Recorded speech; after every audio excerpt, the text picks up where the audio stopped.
I had just buried my wife when her phone buzzed. One message appeared on the cracked screen. The Black Cookbook, Storage Unit 11. Do not let him see. My blood ran cold. I was standing right beside her fresh grave in the freezing Chicago rain. Before I continue this story, take a deep breath, because what I am about to tell you is something I never imagined would happen in my own family. If you have ever been betrayed by the people you sacrificed everything for, please hit the like button and subscribe to the channel. Let me know in the comments where you are watching from and what time it is there right now. It gives me strength to know I am not alone. Now let me take you back to that bitter afternoon. The rain in Chicago has a way of cutting right through your clothes straight to the bone. But the chill I felt that day was not from the weather. It was from the gaping hole in the earth right in front of me. I am Richard Caldwell. For 40 years I worked as a structural engineer. I spent my entire life calculating load-bearing walls tension and the exact amount of steel needed to ensure that massive buildings would never collapse. I knew how to build things that would last forever. But as I stood there watching the mahogany casket being lowered into the muddy ground, I realized I had failed to protect the foundation of my own life. Patricia and I were married for 45 years. 45 years. You think you know a person after that long? You think you know their every habit, every sigh, every small smile. My Patricia was a gentle woman. She spent her days tending to her rose bushes in the backyard and baking apple pies that made the whole neighborhood smell like cinnamon and sugar. She was the heart of our home. She was not a woman of mystery. She did not have dark secrets, or so I believed. I stood there under a large black umbrella, shivering in my dark wool coat. I looked across the open grave at my children. My son Derek stood tall and immaculate in a tailored designer suit that probably cost more than my first car. He is a real estate developer. Always flashy, always talking about his next big deal. Next to him was his wife Megan, shivering in the cold, but making sure everyone saw her expensive leather gloves and designer handbag. They looked like they belonged in a magazine, not a muddy cemetery.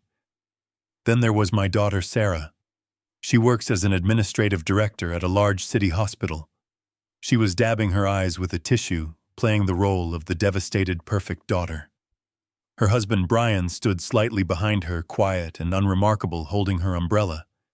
He was a man who had failed at 3 different businesses, always living in the shadow of my successful children. I looked at all of them, the family I had built.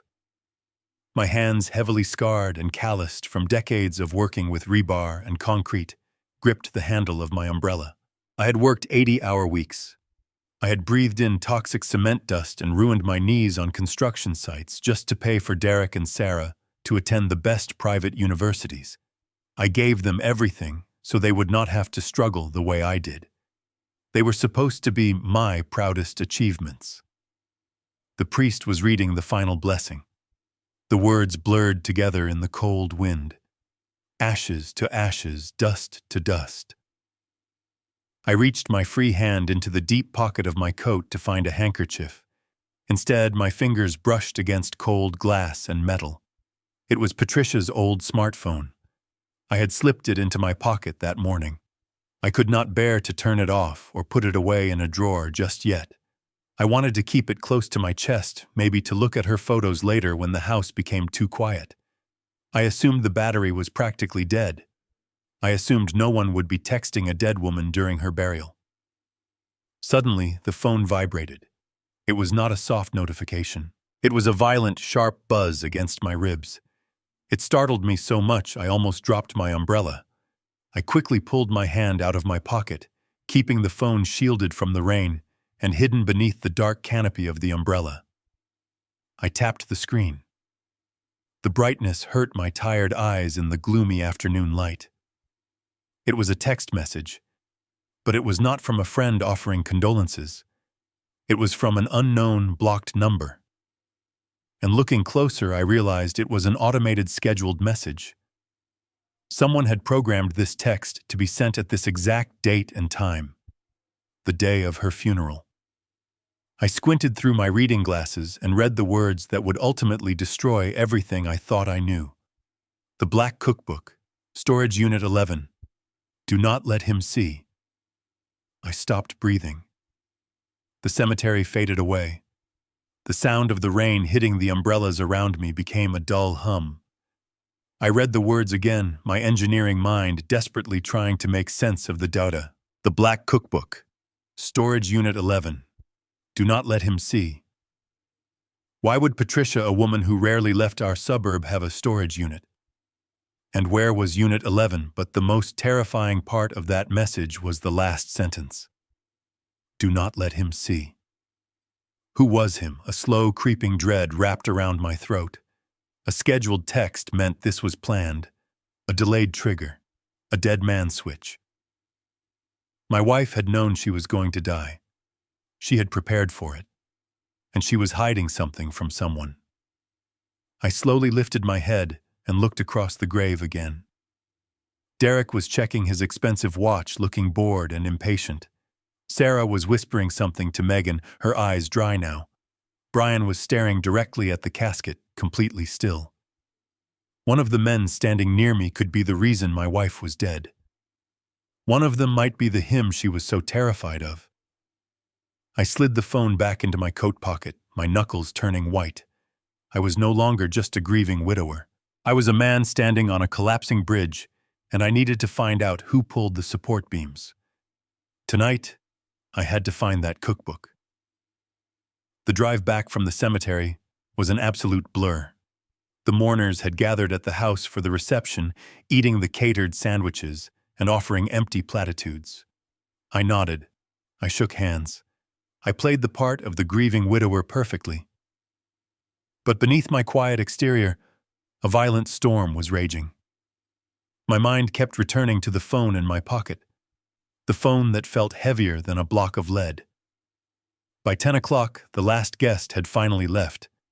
Derek and Megan were the first to make their excuses, claiming they had an early flight for a business trip.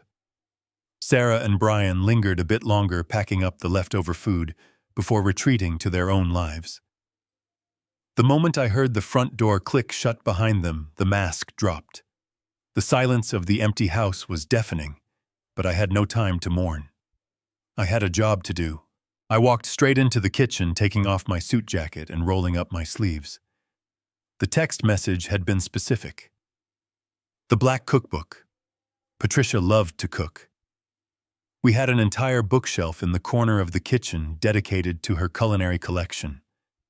Binders of handwritten recipes passed down from her grandmother, glossy hardcover books by celebrity chefs, and worn paperbacks she had picked up at garage sales over the years.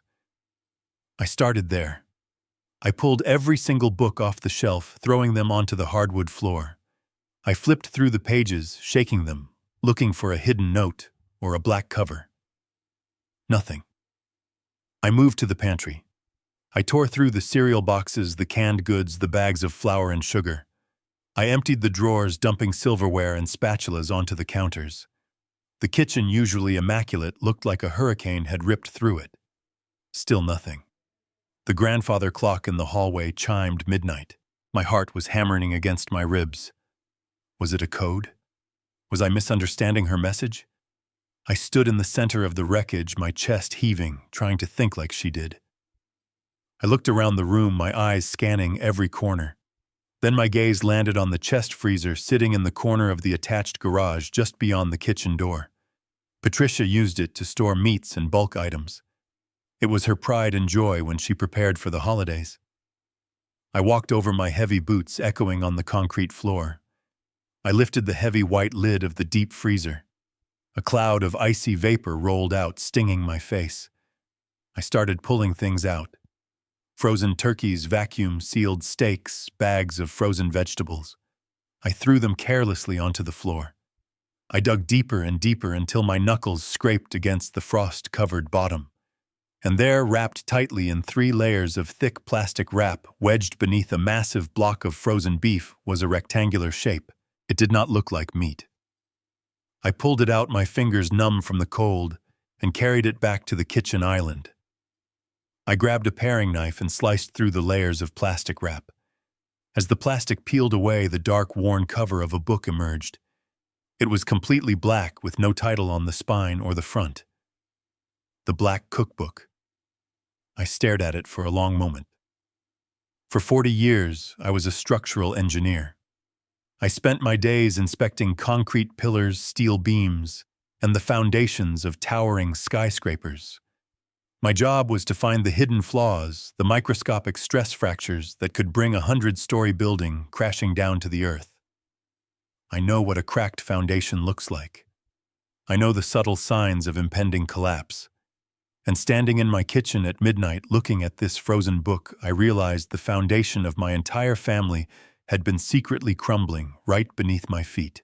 My hands, heavily scarred from decades of tying rebar and pouring concrete, trembled as I reached out and opened the cover. The book was not filled with recipes for pot roast or apple pie. In fact, there were no pages to read at all. The center of the book had been meticulously hollowed out, creating a hidden square compartment inside the thick pages. Sitting inside that carved-out square was a single heavy brass key and a small piece of torn white paper. I picked up the paper. There was a handwritten address in Aurora, a suburb about 40 minutes west of Chicago. Underneath the address in Patricia's neat cursive handwriting was a single line: Unit 11. I did not hesitate. I did not stop to put the frozen food back or clean up the kitchen. I grabbed the brass key, slipped the piece of paper into my pocket, and grabbed my truck keys from the counter. I stepped out into the freezing night. The rain had stopped, but the air was thick with a biting cold that cut through my thin sweater. I climbed into my pickup truck, the engine roaring to life in the quiet suburban neighborhood. I backed out of the driveway and sped toward the highway, leaving my empty house and my sleeping neighborhood far behind. The drive out to Aurora felt like a fever dream. The highway was empty, just endless stretches of dark asphalt, illuminated by the harsh yellow glow of the streetlights. My mind was racing, trying to piece together a puzzle with missing edges. Why Aurora? We had no friends there. We had no business there. Why would a woman who spent her weekends knitting sweaters for her future grandchildren need a secret storage unit 40 miles from home? And why did she hide the key under frozen meat? It was the kind of paranoia you see in spy movies, not in the life of a 68-year-old housewife. The closer I got to the address, the tighter the knot in my stomach became. The feeling of impending doom was absolutely suffocating. I pulled off the highway and navigated a series of dimly lit industrial roads. The navigation system led me to an older, neglected commercial zone. Large warehouses surrounded by chain-link fences with barbed wire on top. I finally pulled up to the address. It was a sprawling, single-story self-storage facility. The sign out front was rusted, and the security gate was wide open, hanging crookedly on its hinges. It was exactly the kind of place you would rent if you wanted to remain completely unseen. The gravel crunched loudly under my tires as I drove slowly down the long rows of identical orange metal doors. I passed unit after unit, the numbers painted in fading black stencils. Unit 5, Unit 6, Unit 7. I reached the end of the row and turned the corner. There it was. Unit 11. I parked my truck directly in front of the door, leaving the headlights on to cut through the oppressive darkness. I killed the engine. The silence of the industrial park was eerie, broken only by the distant hum of the highway. I stepped out of the truck, the cold wind whipping around my legs. I walked up to the orange metal door and looked at the heavy steel padlock securing the latch. I reached into my pocket and pulled out the cold brass key. My heart was pounding so hard I could hear it in my ears. I slid the key into the lock. It turned with a satisfying heavy click. I pulled the padlock off and tossed it onto the gravel. I grabbed the metal handle at the bottom of the door, planted my boots firmly on the ground, and heaved upward. The metal door rolled up its tracks with a loud screeching rattle that echoed off the surrounding brick buildings. I braced myself. I fully expected to see stacks of dusty cardboard boxes, maybe some old antique furniture Patricia had been hiding, or perhaps a collection of family heirlooms she did not want the kids to fight over. But as the door rolled all the way to the top, my truck headlights flooded the inside of the unit, and I froze completely. It was not filled with old furniture. It was not a storage space at all. The entire unit was humming with electricity, glowing with the blinking green and blue lights of a massive stacked computer server system. I stood frozen at the threshold of Unit 11. The glaring headlights of my truck illuminated a scene that made absolutely no sense. My gentle wife, the woman who struggled to set the clock on our kitchen microwave, had a secret room that looked like the nerve center of a financial firm. I stepped inside the metal frame. The air conditioning was blasting from a portable corner unit, working overtime to keep the stacked server racks from overheating. I walked slowly past the blinking green and blue lights, my heavy work boots scuffing softly against the bare concrete floor. The hum of the cooling fans was the only sound in the room. In the back half of the unit, sitting under a harsh fluorescent overhead light, was a heavy steel desk. On top of it sat a commercial-grade money counter, the exact kind you see behind the teller glass at a bank. Right next to it was a heavy-duty industrial paper shredder, its clear plastic bin completely full of cross-cut confetti. And against the back cinder-block wall, resting on cheap metal shelving, was a row of thick black legal binders. I walked toward the shelves. My legs felt like they were made of solid lead. I reached out and grabbed the first binder on the left. It had no label on the spine. I carried it over to the steel desk and flipped it open. The first page was a bank statement. Not just any bank statement. It was a document from the wealth management firm that held my primary retirement portfolio. For 4 decades, I poured every single extra cent I earned into that account. I gave up family vacations. I drove second-hand pickup trucks until the engines literally died, and I packed my own lunches every day, all so that Patricia and I would never have to worry in our old age. I wanted our kids to have a permanent safety net. The balance at the top of the page made my chest tighten painfully. $2.5 million. But that was a statement from 3 years ago. I flipped the page. Another statement dated a few months later. $2 million. I flipped another page. $1.5 million. I began to flip faster, my breathing growing shallow and frantic. The most recent statement, dated just last month, showed a remaining balance of less than $50,000. Over $2 million had vanished, vaporized into thin air. I dug deeper into the binder, flipping past the summary pages. I found wire transfer authorization forms. There were hundreds of them, each one moving $20,000 or $30,000 at a time to an offshore account I did not recognize. I looked at the bottom of the authorization forms. There was my signature, Richard Caldwell. But it was not my signature. It was a brilliant forgery, but an engineer knows his own lines. The loop on the capital letter was slightly too wide. The pressure of the pen stroke on the end was far too light. Someone had been bleeding my life savings dry, drop by drop, over the course of years. I grabbed the next binder from the shelf. My hands were shaking so violently that I dropped it onto the desk. The binder popped open on impact. The first document inside was a property deed. The deed to the house in Chicago. The house I built from the ground up with my own 2 hands. The house where Patricia and I raised Derek and Sarah.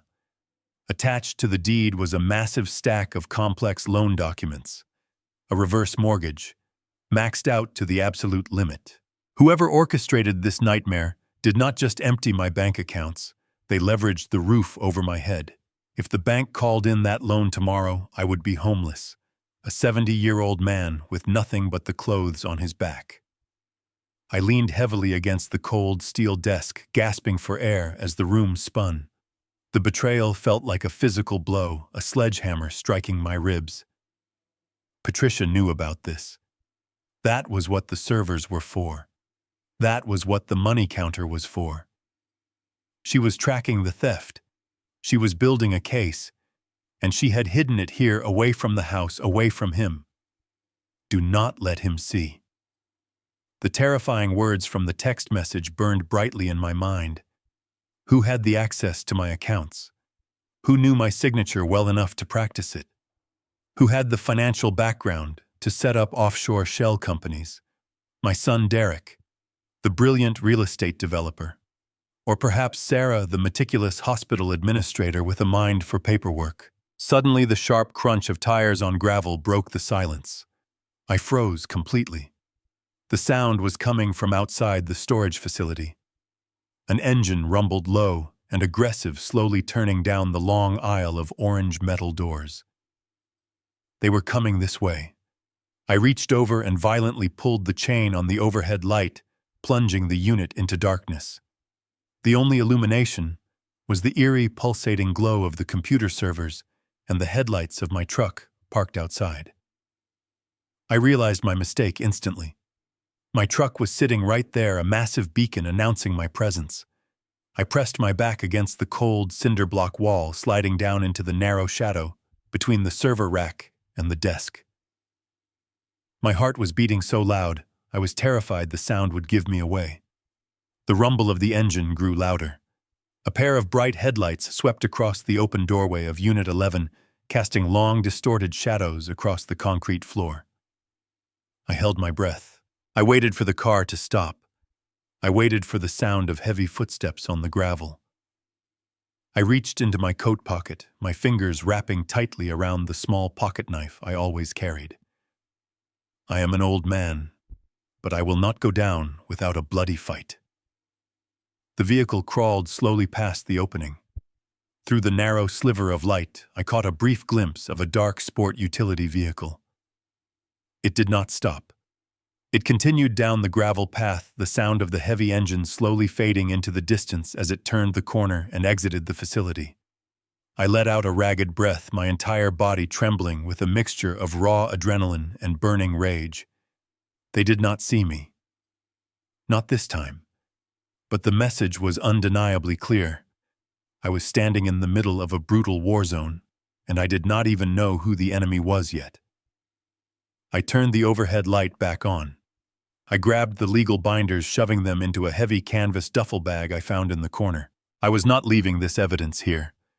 I walked out to my truck, tossed the bag onto the passenger seat, and slammed the door. As I drove away, the grief that had consumed me was completely gone. Tomorrow morning, I am going to look my children directly in the eyes. I need to see which one of them flinches first. The sun came up over Chicago, casting long, pale shadows across my empty living room. I had not slept a single wink. I had spent the remaining hours of the night sitting in my leather armchair, staring at the canvas duffel bag I had dragged in from the truck. Inside that bag was the blueprint of my financial execution. At 7 in the morning, I picked up my phone and sent a group text to Derek and Sarah. I told them I was looking through some of their mother's desk drawers for a life insurance policy, and I found something that confused me.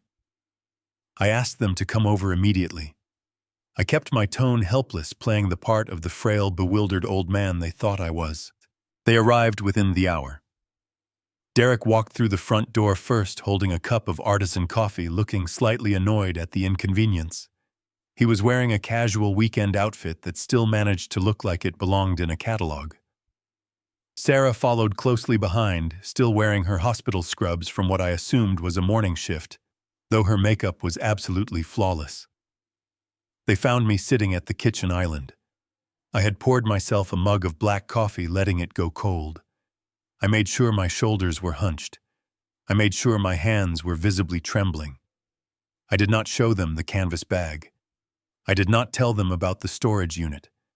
I only placed one single piece of paper on the marble countertop. It was a copy of the most recent bank statement from my retirement portfolio, the one showing that over $2 million had been completely wiped out. I looked up at my children, letting my eyes water just enough to sell the performance. I pushed the piece of paper across the counter toward Derek. I asked him what this meant.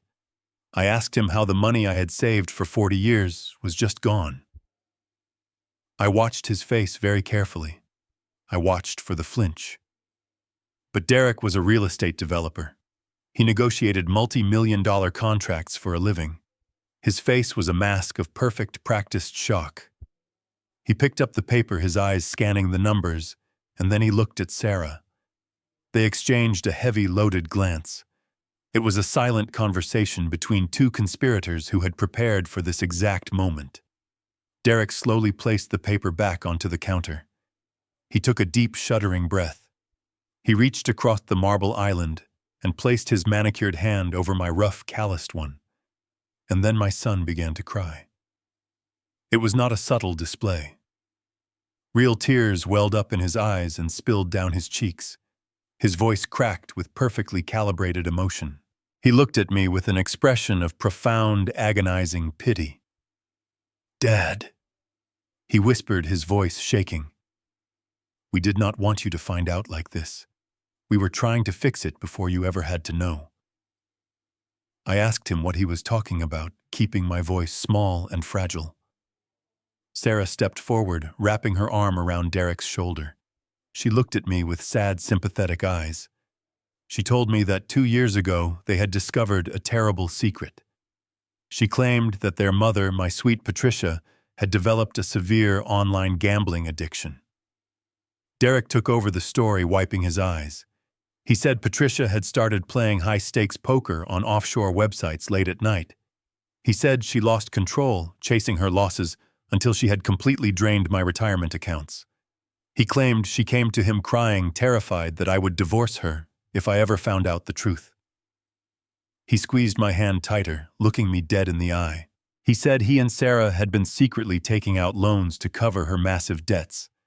He told me the reverse mortgage on the house was Patricia's desperate attempt to pay off the illegal gambling syndicates she owed. He painted a picture of a woman spiraling out of control, driven mad by addiction. He said they lied to me to protect her image, to ensure that I would always remember her as the wonderful wife she was, rather than the woman who destroyed our family's financial future. As I listened to him speak, a cold chill ran down my spine. Not because I believed him, but because of how incredibly perfect the lie was. My engineering mind instantly analyzed the structure of their story, and I realized it was a masterpiece of manipulation. 2 years ago, Patricia had indeed gone through a very dark period. She suffered from severe insomnia. She would pace the house at all hours of the night. She was depressed, distant, and she spent hours alone in the home office staring at the computer screen. I had thought she was just going through a difficult hormonal transition or seasonal depression. The lie fit those symptoms flawlessly. Anyone looking at her behavior from the outside would easily believe she was hiding a dark, consuming addiction. They had weaponized her mental health struggles against her memory. They had taken her pain and used it as the foundation for their alibi. I looked at Derek's tear-stained face. I looked at Sarah's comforting, gentle posture. They were standing in my kitchen, drinking my coffee, calmly assassinating the character of the mother they had just buried yesterday. They thought I was a senile, trusting fool. They thought the context of Patricia's past depression would blind me to the truth. And for a fleeting second, the lie was so plausible, so well constructed, that a weaker man would have believed it and thanked them for their sacrifice. I pulled my hand out from under Derek's grasp. I reached up and wiped a fake tear from my own eye. I nodded slowly, letting out a heavy, defeated sigh. I told them I was overwhelmed. I told them I needed to lie down and process this heartbreaking revelation. I thanked them for carrying such a heavy burden to protect me. They hugged me, completely convinced they had won. But as they walked out the front door, I knew the war had just begun. I walked them to the front entryway, my shoulders deliberately slumped to sell the performance. I reached out and pulled Derek into a tight embrace. I told him how proud I was of him for stepping up, for protecting his mother's dignity during this incredibly painful time. Sarah wrapped her arms around my waist, resting her head against my chest, just like she used to when she was a little girl afraid of the dark. I kissed the top of her head. In that exact moment, Despite everything I had seen in that cold storage unit, a strange, overwhelming wave of relief washed over me. The human mind is a fragile thing when it is drowning in grief. It looks for any floating piece of debris to cling to. As I held my children, a part of my broken heart desperately wanted to believe their perfectly crafted lie. I wanted to believe that Patricia was just a flawed woman who made terrible mistakes in the dark hours of her depression. I wanted to believe that the $2 million and the forged signatures were just desperate, panicking attempts to pay off ruthless creditors. It was a painful, ugly truth, but it was so much easier to swallow than the terrifying alternative. If they were telling the truth, then my children were heroes. They were trying to save our family from financial ruin. They were carrying the weight of their mother's sins so I would not have to suffer the embarrassment. I closed my eyes and let myself sink into that comforting illusion, ready to accept this tragedy and move forward. They finally pulled away, offering me gentle, reassuring smiles that seemed so incredibly genuine. Derek told me to get some rest, promising he would handle all the necessary paperwork with the bank so I would not have to stress about it. Sarah squeezed my hand one last time before they stepped out onto the front porch.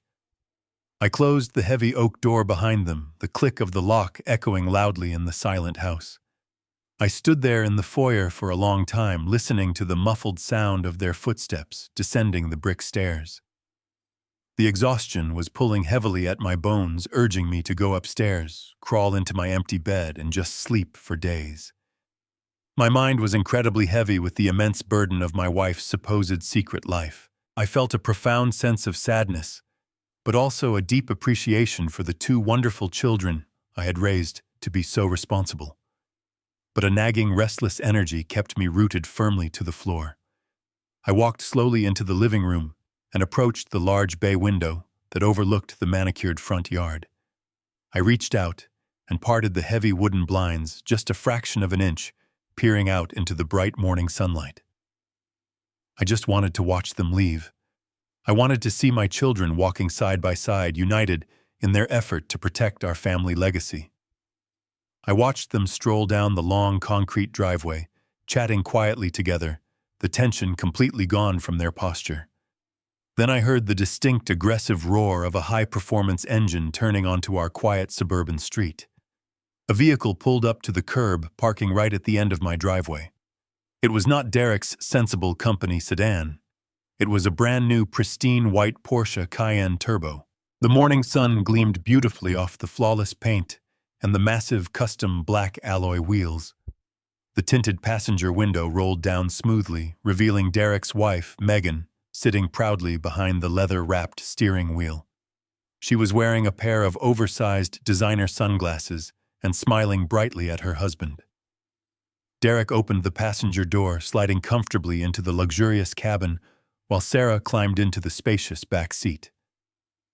I stared at the vehicle, my breath suddenly catching in my throat. I know cars. I know engineering, and I know the exact cost of luxury automotive upgrades.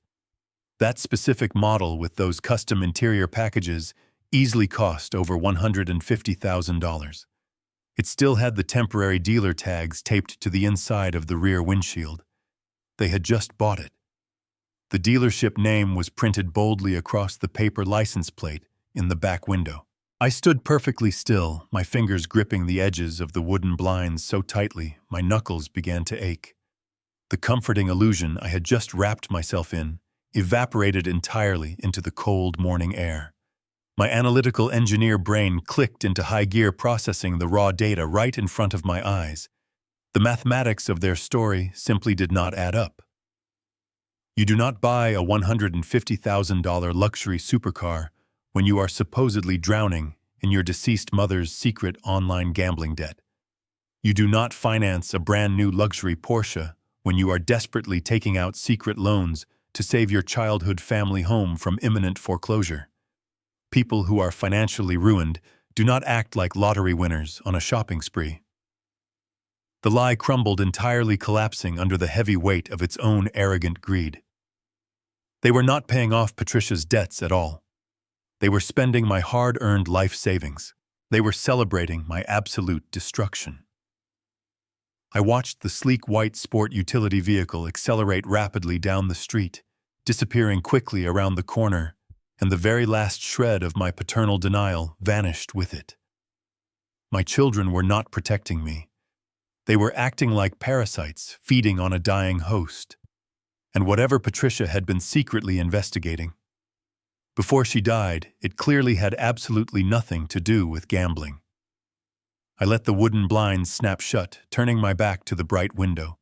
It was time to stop weeping, wipe my eyes, and start digging for the real truth. I walked away from the living room window, my boots heavy on the hardwood floor, and headed straight for the basement door. The air down there was damp and smelled faintly of old cardboard and copper pipes.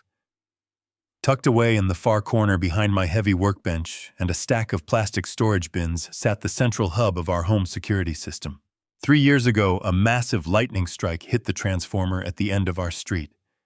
It blew out half the electronics in the neighborhood, including the interface of my security panel upstairs. Derek had come over the next day to help me assess the damage. He took one look at the fried keypad and confidently declared the entire system completely dead. I never bothered to correct him. I am a structural engineer. I build in redundancies. The keypad was dead, but the heavy-duty recording server wired into an independent backup battery deep in the basement was perfectly fine. I just never told anyone because I thought I would never need it. We lived in a quiet, safe suburb. I kept the cameras running out of pure habit, recording over the hard drive every 90 days. I pulled the rolling chair out from under my workbench and sat down in front of the dusty monitor. I pressed the power button on the tower. The machine hummed to life, a low, steady vibration that felt like a heartbeat in the silent basement. I typed in my password and brought up the main directory. The interface was clunky and outdated, but the data was safely there. I did the math in my head. Derek and Sarah claimed Patricia started gambling heavily 2 years ago, but the massive drain on the retirement accounts really accelerated about 3 months ago.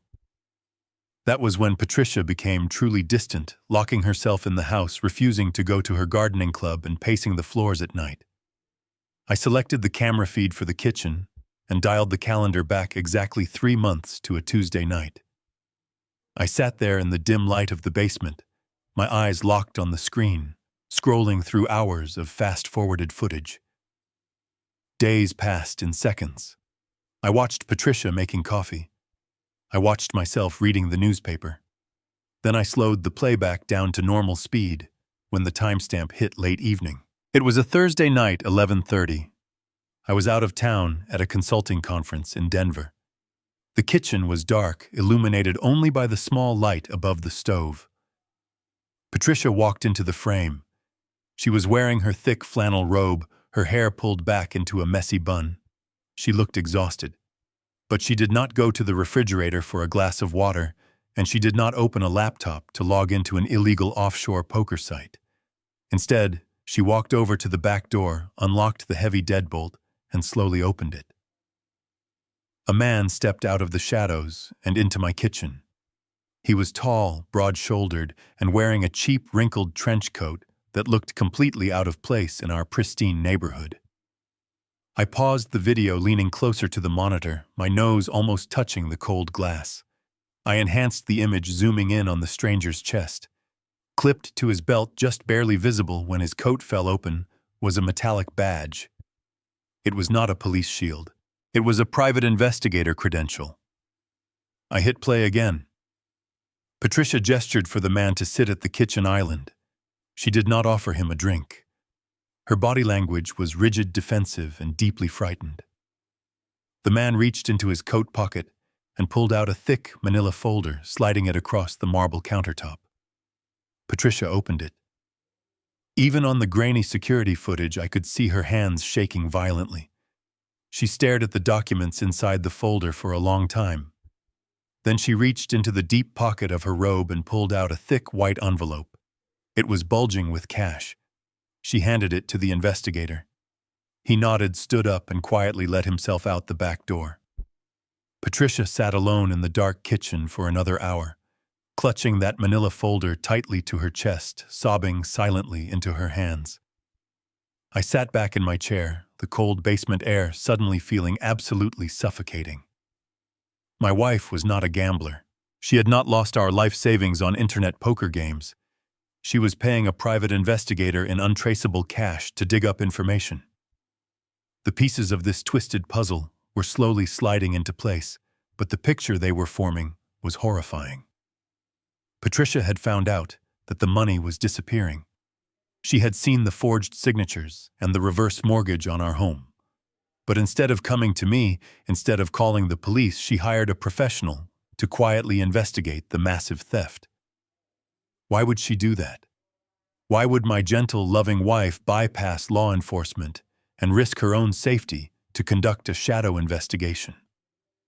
There was only one conclusion.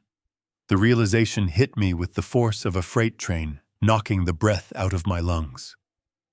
You only hide an investigation from the police if you are trying to protect the person committing the terrible crime. She knew who was stealing from us.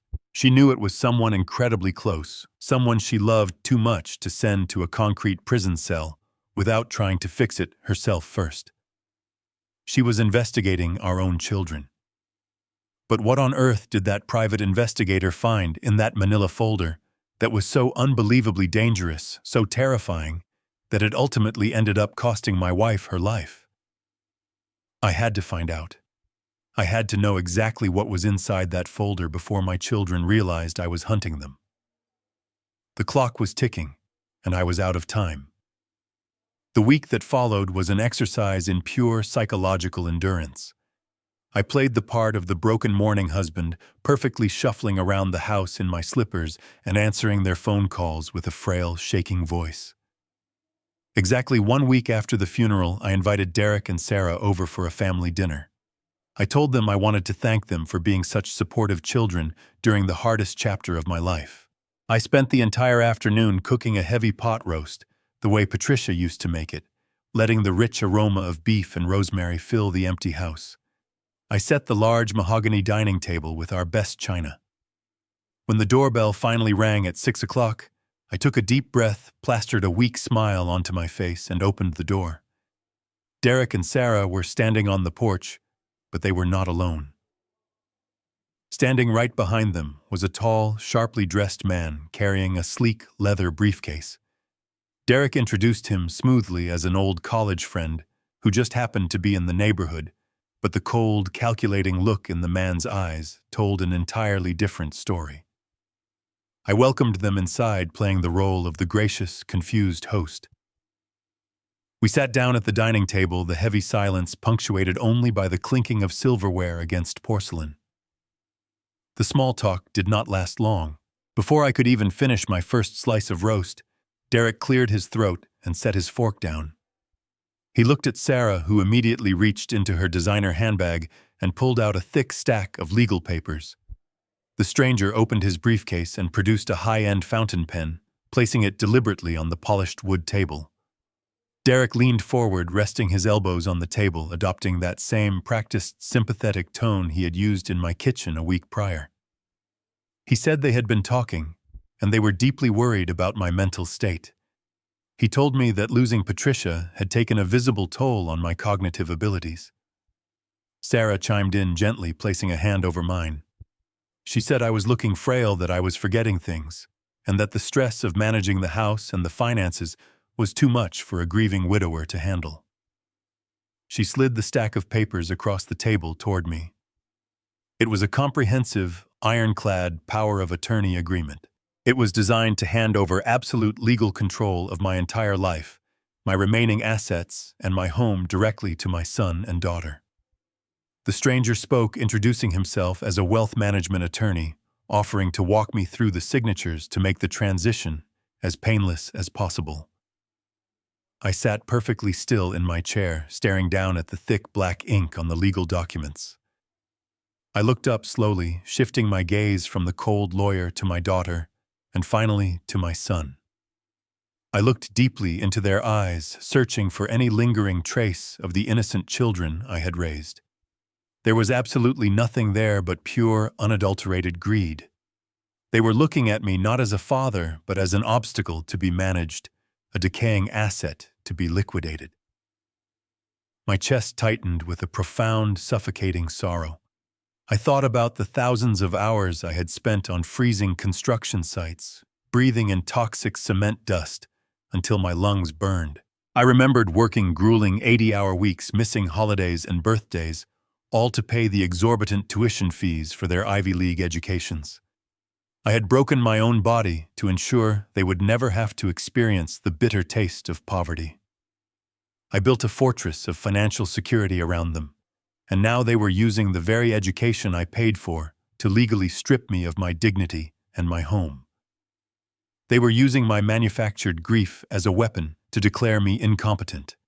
They wanted me out of the way so they could finish draining whatever was left of my life savings to pay off their own twisted debts. I knew I had to play along. I knew that if I refused to sign, if I showed them the anger boiling beneath my skin, they would realize I was onto them. They would panic, and they would hide the rest of their tracks. I needed to maintain the illusion of absolute surrender. I let out a long, shaky sigh, allowing my shoulders to sag forward in defeat. I looked at Derek with watery, trusting eyes and told him that he was probably right. I told him I was just so tired and that I trusted them to do what was best for the family. A sickening smile of victory briefly flashed across Derek's face before he quickly hid it behind a mask of solemn duty. Sarah visibly relaxed, letting out a breath she had been holding. The lawyer picked up the heavy fountain pen and extended it across the table toward my right hand. I reached out slowly, my fingers trembling on command, acting like a man submitting to his final fate. I asked them to point to exactly where I needed to sign. But just as my fingers brushed against the cool metal barrel of the pen, I felt a sharp vibration against my thigh. My phone, tucked safely in the pocket of my slacks beneath the table, buzzed aggressively. It was not a phone call. It was a single, distinct vibration. A text message. I paused, keeping my hand hovering over the legal document. I politely excused myself, murmuring that I needed to check my blood sugar alarm. I pulled the heavy phone out from under the table and tapped the dark glass screen. The bright notification illuminated my lap. It was another automated scheduled text message from my dead wife's phone number. The message contained only 7 words. Check my heart meds. Look in drawer number 3. I slipped the phone back into my pocket, my heart thudding painfully against my ribs. The lawyer was still holding the fountain pen out to me, his cold eyes waiting for my signature. Derek and Sarah were watching my face with an unsettling intensity. I forced my hand to tremble a little more violently, pulling it back from the pen. I let out a ragged breath and mumbled an apology. I told them my stomach was suddenly acting up, perhaps from the stress of the evening, and I just needed a quick moment in the bathroom before I could focus on such important legal documents. Derek nodded graciously, waving a hand and telling me to take all the time I needed. I pushed my chair back from the heavy mahogany table. My legs felt like they were made of liquid lead, but I forced myself to stand and walk slowly toward the hallway. I could feel their eyes burning into my back as I shuffled away. As soon as I turned the corner and was out of their line of sight, my posture instantly straightened. The facade of the frail old man vanished. I hurried down the carpeted hallway and slipped into the master bathroom, closing the heavy wooden door behind me. I turned the brass lock until it clicked softly, securing myself inside. I leaned back against the door, closing my eyes and forcing my breathing to steady. I could hear the faint, muffled sound of their voices drifting down the hall from the dining room. They were probably whispering to the lawyer, celebrating their impending victory. I opened my eyes and looked at the large vanity mirror. My reflection stared back at me, pale and exhausted, but my eyes were sharp. I stepped over to Patricia's side of the vanity. Since the day she died, I had not touched a single thing on her counter. Her favorite perfume bottle was still sitting next to her silver hairbrush. I took a deep breath, inhaling the faint scent of vanilla that still lingered in the room, and then I opened the cabinet beneath her sink. Inside, there were several small sliding drawers where she organized her cosmetics and daily necessities. The text message had been incredibly specific. Drawer number 3. I counted down from the top. 1, 2, 3. I pulled the small plastic drawer open. It was not filled with makeup or skincare products. Sitting alone in the center of the tray was a single translucent amber prescription bottle with a white child-proof cap. I reached out and picked it up. My calloused fingers traced the familiar paper label. It was her standard beta blocker, a medication she had been taking for the better part of a decade to manage her mild hypertension and keep her resting heart rate under control. The instructions printed on the label were clear. Take 1 tablet daily. I remembered the night she died. She had been restless, pacing the house, clutching her chest, before collapsing onto the living room rug. The paramedics had called it a massive, sudden myocardial infarction, a catastrophic heart attack. They said her heart had just given out under the strain of her age and stress. I had accepted their medical conclusion because it made perfect sense at the time. I gripped the white plastic cap pressed down firmly and twisted it until it popped open. I tilted the bottle and poured a few of the small tablets into the palm of my hand. I held them up to the bright vanity lights, squinting as my engineering mind analyzed their physical properties. Something was wrong. For years, I had watched Patricia take her medication every single morning with her coffee. Her beta blockers were perfectly round, chalky white pills with a distinct score mark down the center. But the pills sitting in my hand right now were subtly different. They were white, yes, but they had a very faint, almost imperceptible pale blue tint to them, and their shape was slightly more oval. A normal person, a grieving husband, would never have noticed the difference. But I was a man who had spent 40 years inspecting microscopic stress fractures in load-bearing steel. My entire career was built on noticing the tiny invisible anomalies that others missed. I reached into my pocket and pulled out my smartphone. A few years ago, my doctor had me download a medical application designed to identify loose pills and manage prescriptions just in case I ever mixed up my own daily vitamins. I opened the application, my thumb hovering over the search bar. I looked closely at the tiny alphanumeric code stamped into the surface of the pale blue oval pill in my hand. I carefully typed the letters and numbers into the search field and pressed enter. A loading circle spun on the bright screen for 2 agonizing seconds. Then the database results populated. I stared at the screen, the blood draining completely from my face. The medication in my hand was not a beta blocker. It was not designed to lower blood pressure or protect a fragile heart. The application identified the pill as a maximum-strength, pure amphetamine salt. It was a severe, high-dose stimulant, typically prescribed for profound neurological disorders and known to drastically accelerate the human heart rate. The medical reality of what I was looking at slammed into my chest like a physical weight. If a 68-year-old woman with a documented history of hypertension and a weakened cardiovascular system ingested this stimulant, it would send her heart into immediate catastrophic overdrive. It would trigger a massive fatal cardiac arrest within an hour. And it would look exactly like a natural tragedy to any paramedic rushing into the chaotic scene. The pill bottle had been deliberately swapped. My wife did not die of natural causes. She was brutally and systematically murdered. And the murderers are sitting in my dining room now eating my food. I flushed the toilet to sell the lie, dropped the small amber bottle of amphetamines into my trouser pocket, and splashed cold water on my face. I gripped the edges of the porcelain sink, staring at my reflection. The frail, weeping old man was gone. I dried my face with a clean towel, unlocked the bathroom door, and walked back down the hallway. When I entered the dining room, Derek and Sarah were quietly whispering with the lawyer. They immediately stopped when they saw me. I hunched my shoulders, pressing a hand to my stomach, and told them I was sorry, but I was ill. I said I needed to lie down and asked if we could finish the paperwork tomorrow. The lawyer looked irritated, but Derek quickly agreed. He told me to rest, leaving the stack of documents on the mahogany table so I could review them in the morning. I walked them to the door, offering apologies. As soon as the deadbolt slid into place behind them, I stood up straight. The tremors in my hands vanished. My blood was no longer running cold with grief. It was boiling with focused rage. I walked to my home office and picked up the telephone. It was time to stop playing defense. I dialed a number I had not called in 5 years. It belonged to Mitchell Pierce. Mitchell and I went way back to my early days in commercial construction. While I was analyzing the physical structure of skyscrapers, Mitchell was analyzing the financial structures of the corporations building them.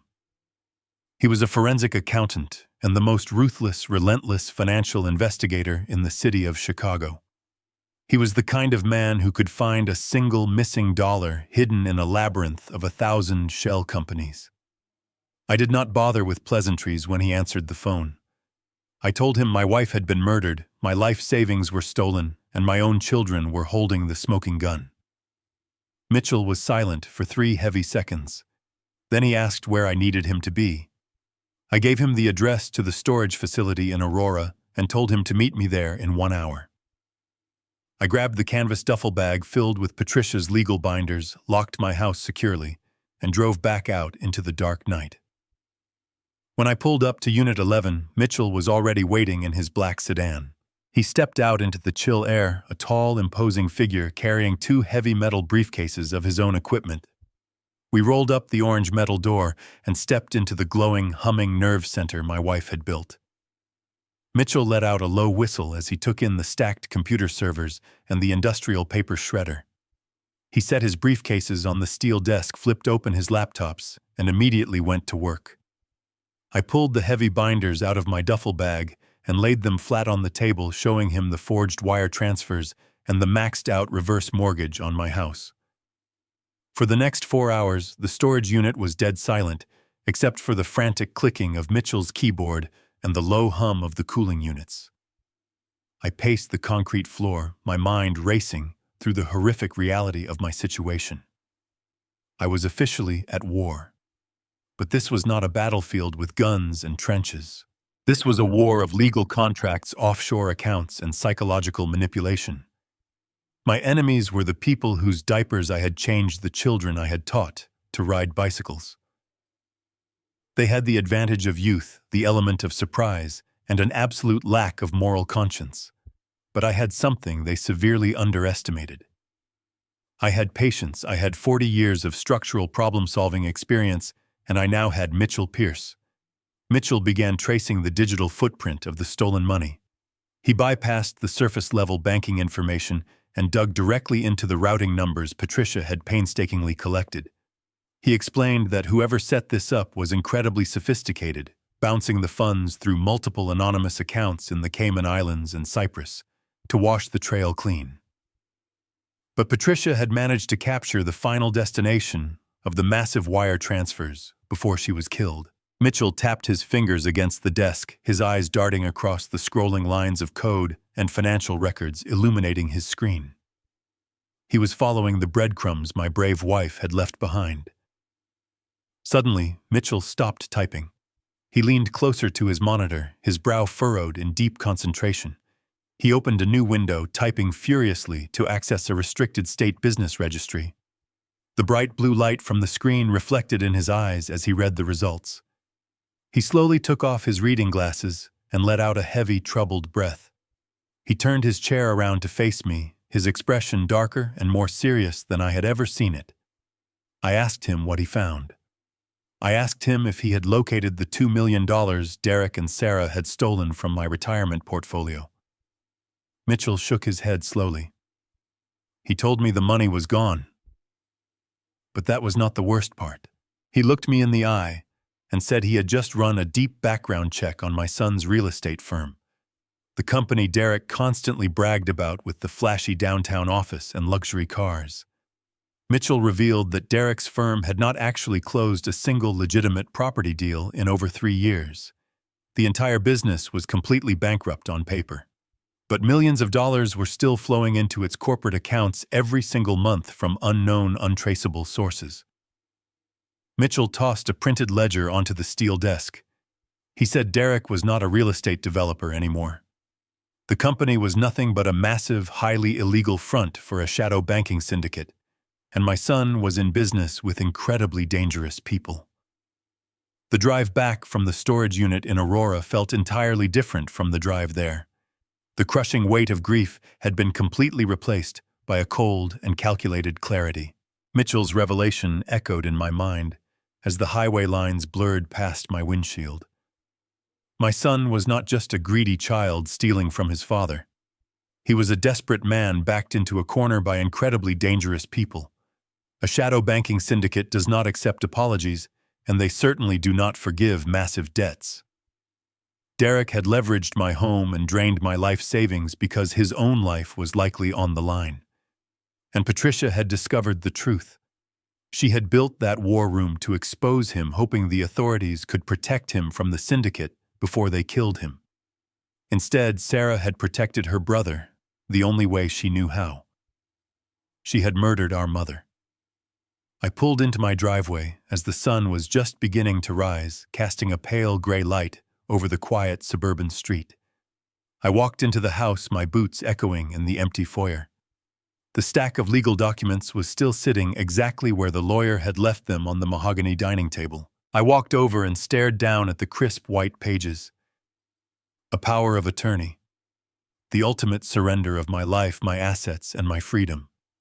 They wanted the legal authority to liquidate everything I had left to save Derek from the monsters he was in bed with. I knew exactly what I had to do. I had to give them exactly what they wanted, or at least exactly what they thought they wanted. I had to build a Trojan horse. At 9 o'clock in the morning, I picked up the telephone and called Derek. I kept my voice weak, letting a slight tremor bleed into my words. I told him I had spent the night thinking about his offer. I told him I was just too exhausted to manage the house and the accounts anymore. I asked him to come over with Sarah so we could finalize the paperwork. They arrived less than 30 minutes later. They practically ran up the front steps, their faces poorly masking their absolute elation.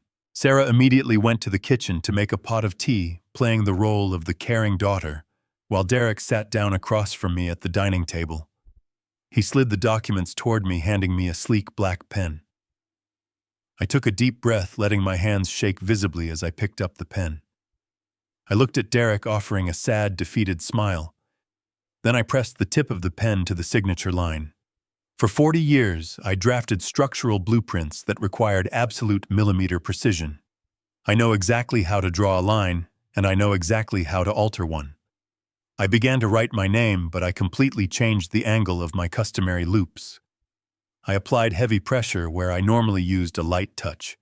And most importantly, I inserted a middle initial, Richard Thomas Caldwell. But my middle name is Edward. I have never used a letter T in any legal document in my entire life.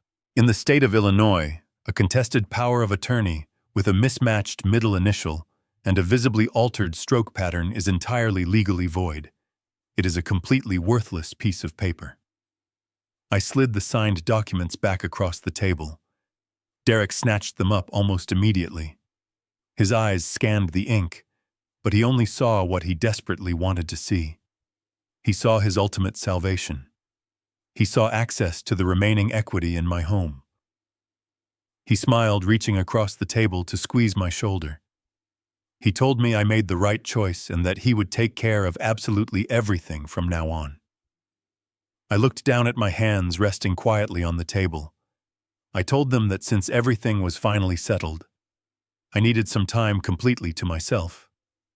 I explained that a friend from my old engineering firm had offered me the use of his private hunting cabin in the deep woods of Montana. I told them it was completely off the grid. No internet access.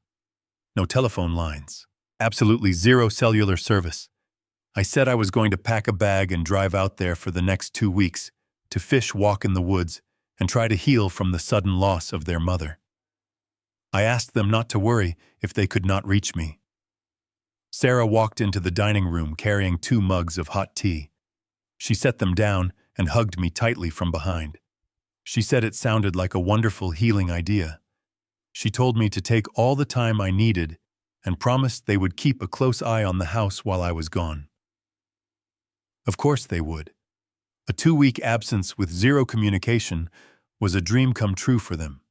It gave them 14 uninterrupted days to raid my remaining accounts, finalize the liquidation of the estate, and clean up any lingering evidence of their crimes. An hour later, I packed a heavy canvas duffel bag with enough clothes and provisions to last me several weeks. I carried it out to my truck, tossed it into the passenger seat, and locked the front door of my house. Derek and Sarah stood on the front lawn waving goodbye like perfect, loving children, sending their elderly father off on a relaxing vacation.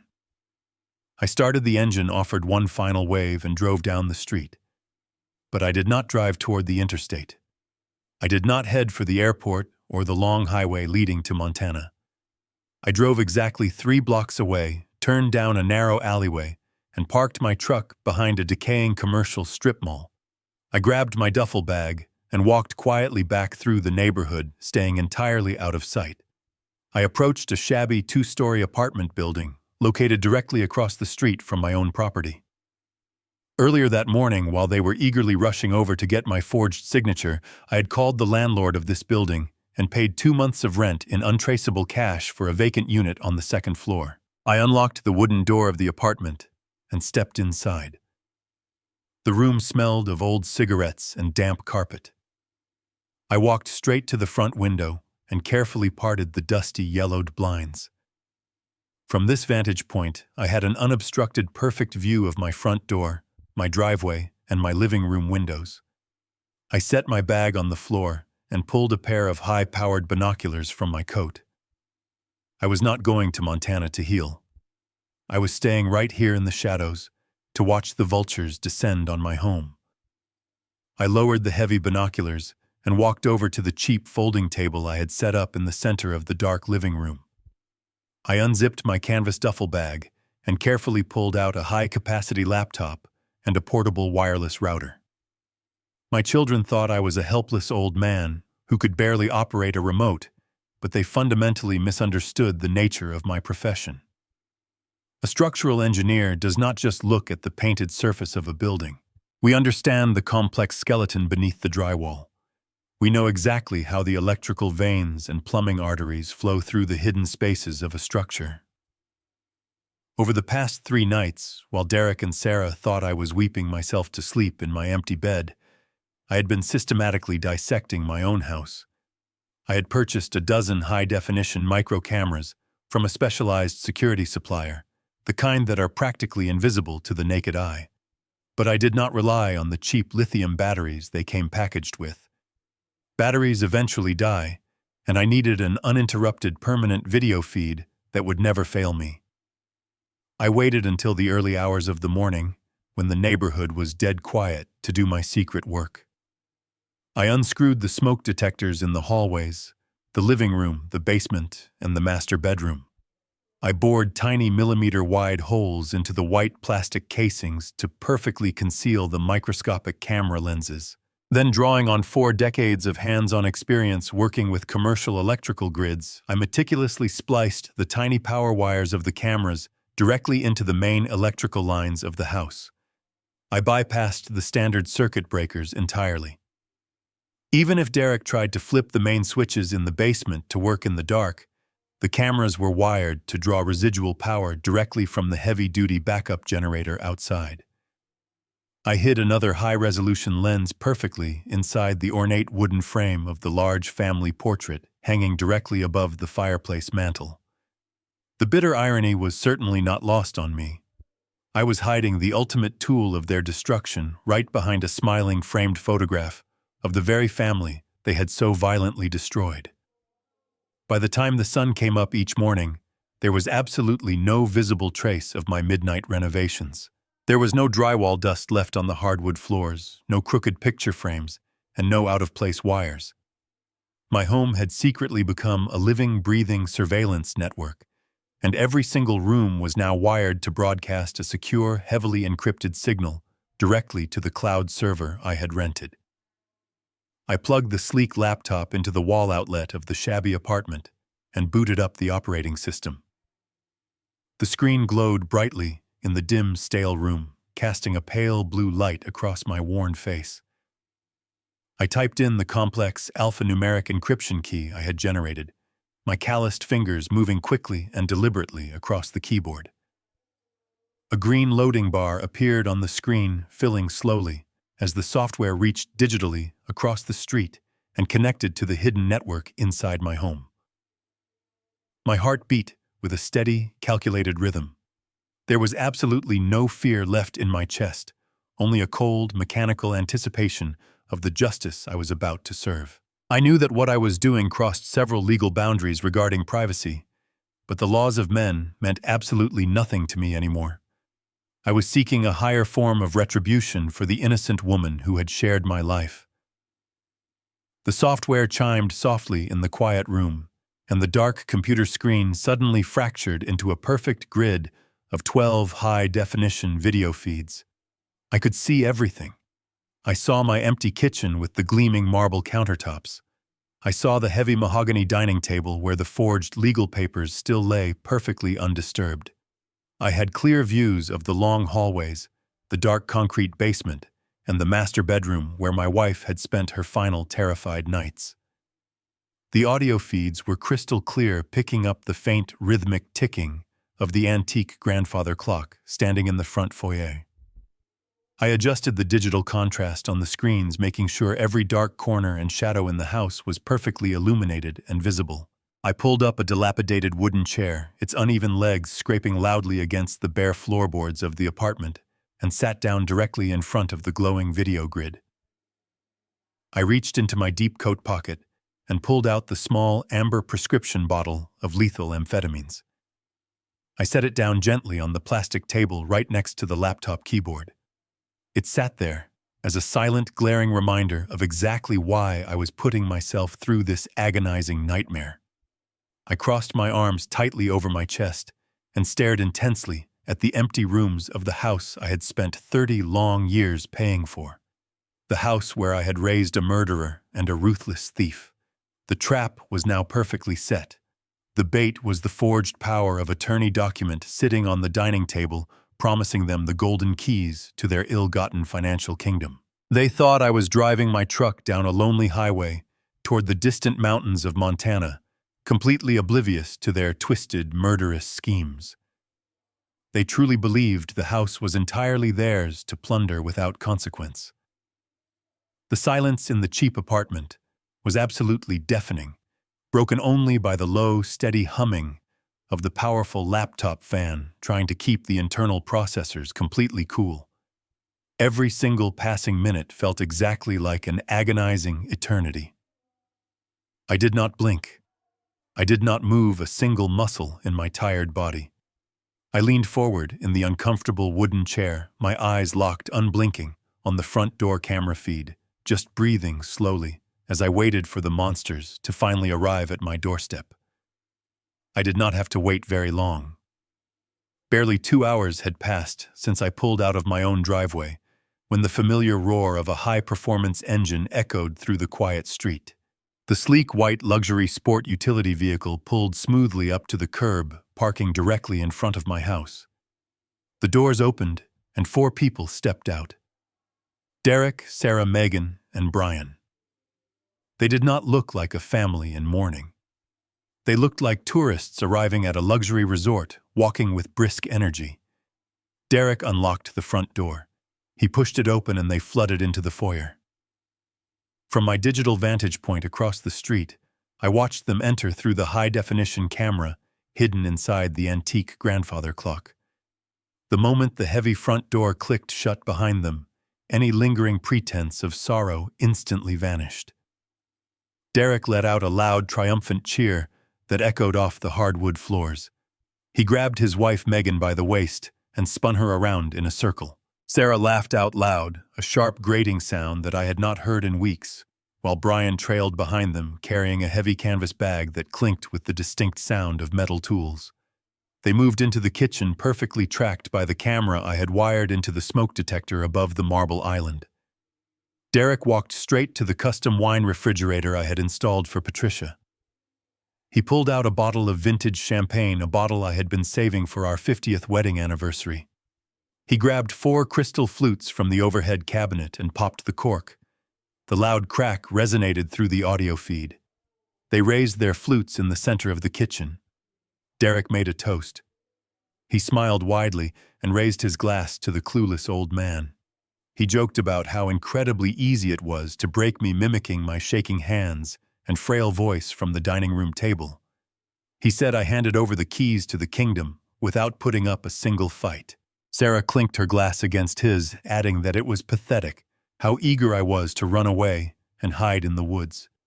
They threw their heads back and drank my anniversary champagne, celebrating my destruction, in the very room where my wife used to bake for them. I sat in the dark, suffocating apartment, my hands balled into tight fists, resting on my knees. I watched the people I had created, the people I had bled for, act like ravenous scavengers picking the meat off a fresh carcass. After they finished their drinks, the celebratory mood shifted into aggressive, calculated action. Derek set his empty glass on the marble counter and gestured toward the back hallway. He told Brian to bring the bag. I switched the primary monitor feed to the home office. This was my private sanctuary, the room where I kept my engineering blueprints, my tax documents, and a heavy steel wall safe hidden cleverly behind a large bookshelf. Derek and Brian walked into the room, followed closely by Sarah and Megan. Derek did not bother looking for the combination written down somewhere, nor did he ask me for it before I supposedly left for Montana. He just pointed at the bookshelf. Brian unzipped the heavy canvas bag and pulled out a massive solid steel crowbar. They shoved the heavy oak bookshelf out of the way, scratching the polished hardwood floor I had meticulously installed with my own hands. Brian wedged the flat end of the crowbar into the narrow seam of the wall safe.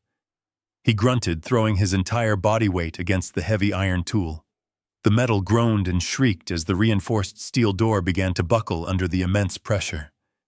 Derek stepped in to help, placing his hands over Brian's, and together they pushed with all their might. The drywall around the safe cracked and crumbled, raining white dust down onto the carpet. With a loud, violent snap, the locking mechanism finally gave way. The heavy steel door swung open, revealing the velvet-lined interior. They began pulling out my most private possessions. Envelopes of emergency cash, my antique coin collection, and a small velvet box containing the pearl necklace I had bought for Patricia on our first anniversary. Megan eagerly grabbed the necklace, holding it up to the light and admiring the pearls against her skin before slipping it casually into her designer purse. They were not just taking my financial assets. They were violently erasing my history, stealing the precious memories of a life they had already destroyed.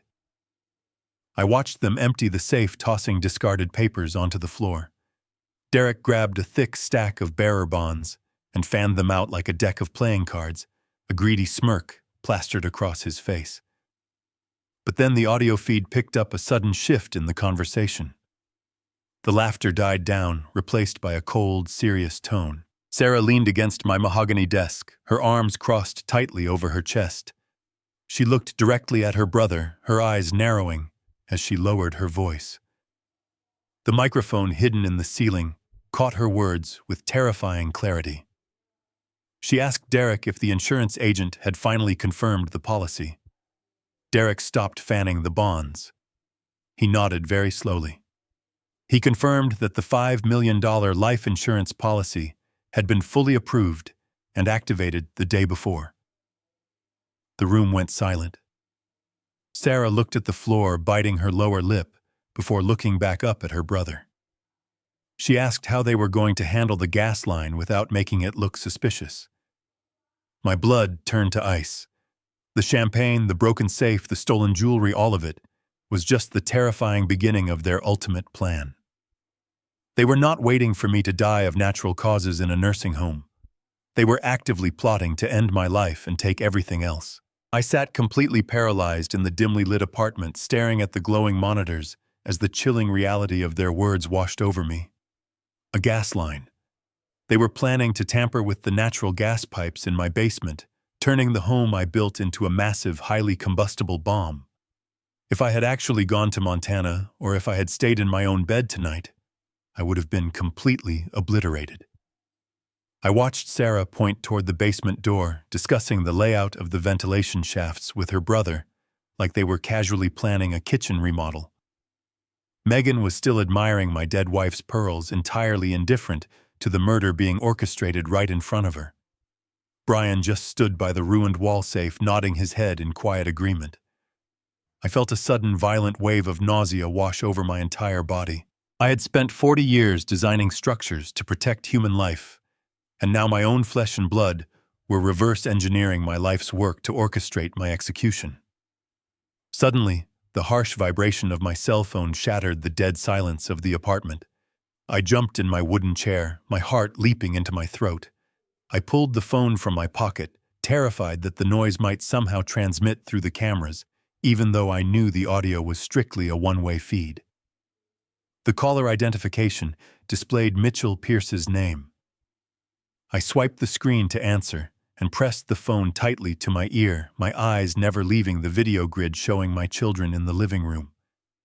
Before I could even speak a single word, Mitchell's voice blasted through the speaker. He was breathing heavily, and the usual cold, calculated tone of the forensic accountant was completely gone. He sounded genuinely terrified. "Richard, you need to listen to me right now." Mitchell said, his words rushing out in a frantic, breathless cadence. "I have been digging through the financial back channels all morning, trying to trace the money Derek owes to the shadow banking syndicate. But the numbers were not making any sense. A $4 million debt does not just disappear with a maxed-out reverse mortgage. They needed a massive lump sum payout to clear the ledger and walk away clean. So I started looking elsewhere. I decided to look closely at your daughter." I kept my eyes on the monitor. Sarah was now walking toward the basement stairs, turning on the overhead lights. I asked Mitchell what he had found, keeping my voice down to a harsh whisper in the empty room. Mitchell took a deep breath. He told me he had used a backdoor program to bypass the security firewalls of the city hospital, where Sarah worked as an administrative director. He wanted to see if she was embezzling from the hospital to help cover her brother's massive debts. But he did not find missing hospital funds. Instead, he found Patricia's medical records. He found the autopsy files. Richard, Sarah used her top-level administrative clearance to access the morgue database the morning after Patricia died. Mitchell explained, his voice trembling slightly. "I found the original unedited toxicology report. The one the medical examiner filed before your daughter got her hands on the digital system. Patricia did not suffer a natural heart attack. Her bloodstream was absolutely saturated with a lethal dose of maximum-strength amphetamines." I closed my eyes, a single hot tear escaping and rolling down my cheek. I reached into my coat pocket with my free hand, my fingers wrapping tightly around the amber prescription bottle I had taken from the master bathroom. I told Mitchell I already knew. I told him I found the swapped pills hidden in her vanity drawer. There was a brief moment of stunned silence on the other end of the line. Mitchell swallowed hard, the sound clearly audible over the phone. Then his voice dropped an entire octave, becoming deadly serious. "If you already know they murdered your wife, then you need to understand exactly what they are planning for you," Mitchell said. While I was inside the hospital database, I ran a cross-reference on Sarah's external communications. I found a string of encrypted emails sent from her terminal to a high-risk offshore insurance underwriter. 2 days after Patricia was buried, Sarah and Derek finalized an accelerated life insurance policy. The insured party is you. I stared at the screen. Derek was now handing Brian a large metal wrench from the canvas tool bag. I watched my son point toward the basement stairs, issuing a quiet command to his brother-in-law. Mitchell continued his words, hitting me like physical blows. "It is a $5 million policy, Richard, but it gets so much worse. The contract includes a specific double indemnity clause. If you die of natural causes, it takes months of probate and investigation to pay out the base amount. But if you die in a sudden catastrophic accident like a violent house fire or an unforeseen gas explosion, the policy bypasses standard probate. It pays out the absolute maximum amount directly to the listed beneficiaries within 48 hours. I watched Brian take the heavy wrench and disappear down the stairs into the basement. He was going down to loosen the main valve. They were going to fill the house with invisible, highly flammable gas, leaving a slow leak that would inevitably ignite the moment the central heating furnace kicked on during the freezing Chicago night.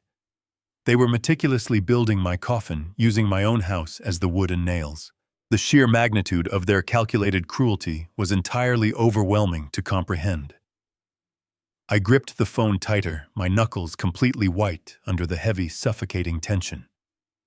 Mitchell raised his voice, the panic bleeding through the digital connection. "Richard, they are not just stealing your house. If you die in an accident, they get $5 million. You cannot go back there." I held the phone to my ear, the silence in my dark apartment pressing against me like a physical weight. Mitchell's warning echoed in my mind. "You cannot go back there." I looked at the glowing monitors. Brian was still down in the basement carrying out Derek's orders with the heavy wrench. They were turning my sanctuary into a bomb. I took a slow, deep breath, forcing my heart to slow its frantic beating. I told Mitchell that I was entirely safe. I explained that I was not in the house, that I was watching them from a secure location, and that I could see everything they were doing. I heard Mitchell exhale a sharp breath of relief. He told me to keep my eyes on the screen, but to listen very carefully. He had just cracked the final, deepest financial firewall, protecting Derek's offshore shell companies. The absolute truth of my son's situation was finally laid bare on his computer screen, and it was far more terrifying than simple greed. Mitchell explained that Derek was not a mastermind, orchestrating a brilliant financial heist so he could live a life of luxury. He was a drowning man grasping at anything to keep his head above water. 3 years ago, Derek's real estate development firm had taken a massive catastrophic loss on a commercial downtown project. Traditional banks completely cut off his funding. But Derek refused to admit failure. He refused to give up his lavish lifestyle. So he turned to alternative financing. Mitchell told me that Derek borrowed heavily from a shadow banking syndicate operating deep within Chicago. This was not a legitimate lending institution. This was a highly organized, violent criminal enterprise that laundered money through real estate construction projects. They gave Derek the capital he needed to keep up appearances, but their interest rates were predatory, and their collection methods were absolutely lethal. Over the last 3 years, Derek had been desperately moving money around, trying to outrun a debt that was compounding exponentially. When his own accounts ran dry, he started siphoning my retirement portfolio, forging my signatures to make the syndicate's monthly payments. But it was never enough. Mitchell read the numbers directly from the decrypted ledger. Derek currently owed the syndicate exactly $4 million, and the syndicate had completely run out of patience. They had frozen all of his remaining assets and given him a final ultimatum. Mitchell's fingers typed rapidly across his keyboard as he pulled up the final layer of encrypted communications between Derek and the syndicate's enforcers. He read the messages to me verbatim. The men Derek owed money to did not care about his excuses. They had demanded total repayment by the end of the week. If Derek did not deliver the $4 million in cash, they were not going to take him to civil court. They were going to kill him. They had explicitly threatened to torture him, to murder his wife Megan, and to erase his entire existence from the face of the earth. Derek was living on borrowed time, and the clock was ticking down to zero. That was why he needed the reverse mortgage on my house. He had used my property as a temporary collateral, a desperate bargaining chip to buy himself a few more weeks of breathing room. He convinced them that a massive payout was coming. But the reverse mortgage only covered a fraction of what he truly owed. He needed a massive, instantaneous injection of capital to save his own life. He needed $5 million.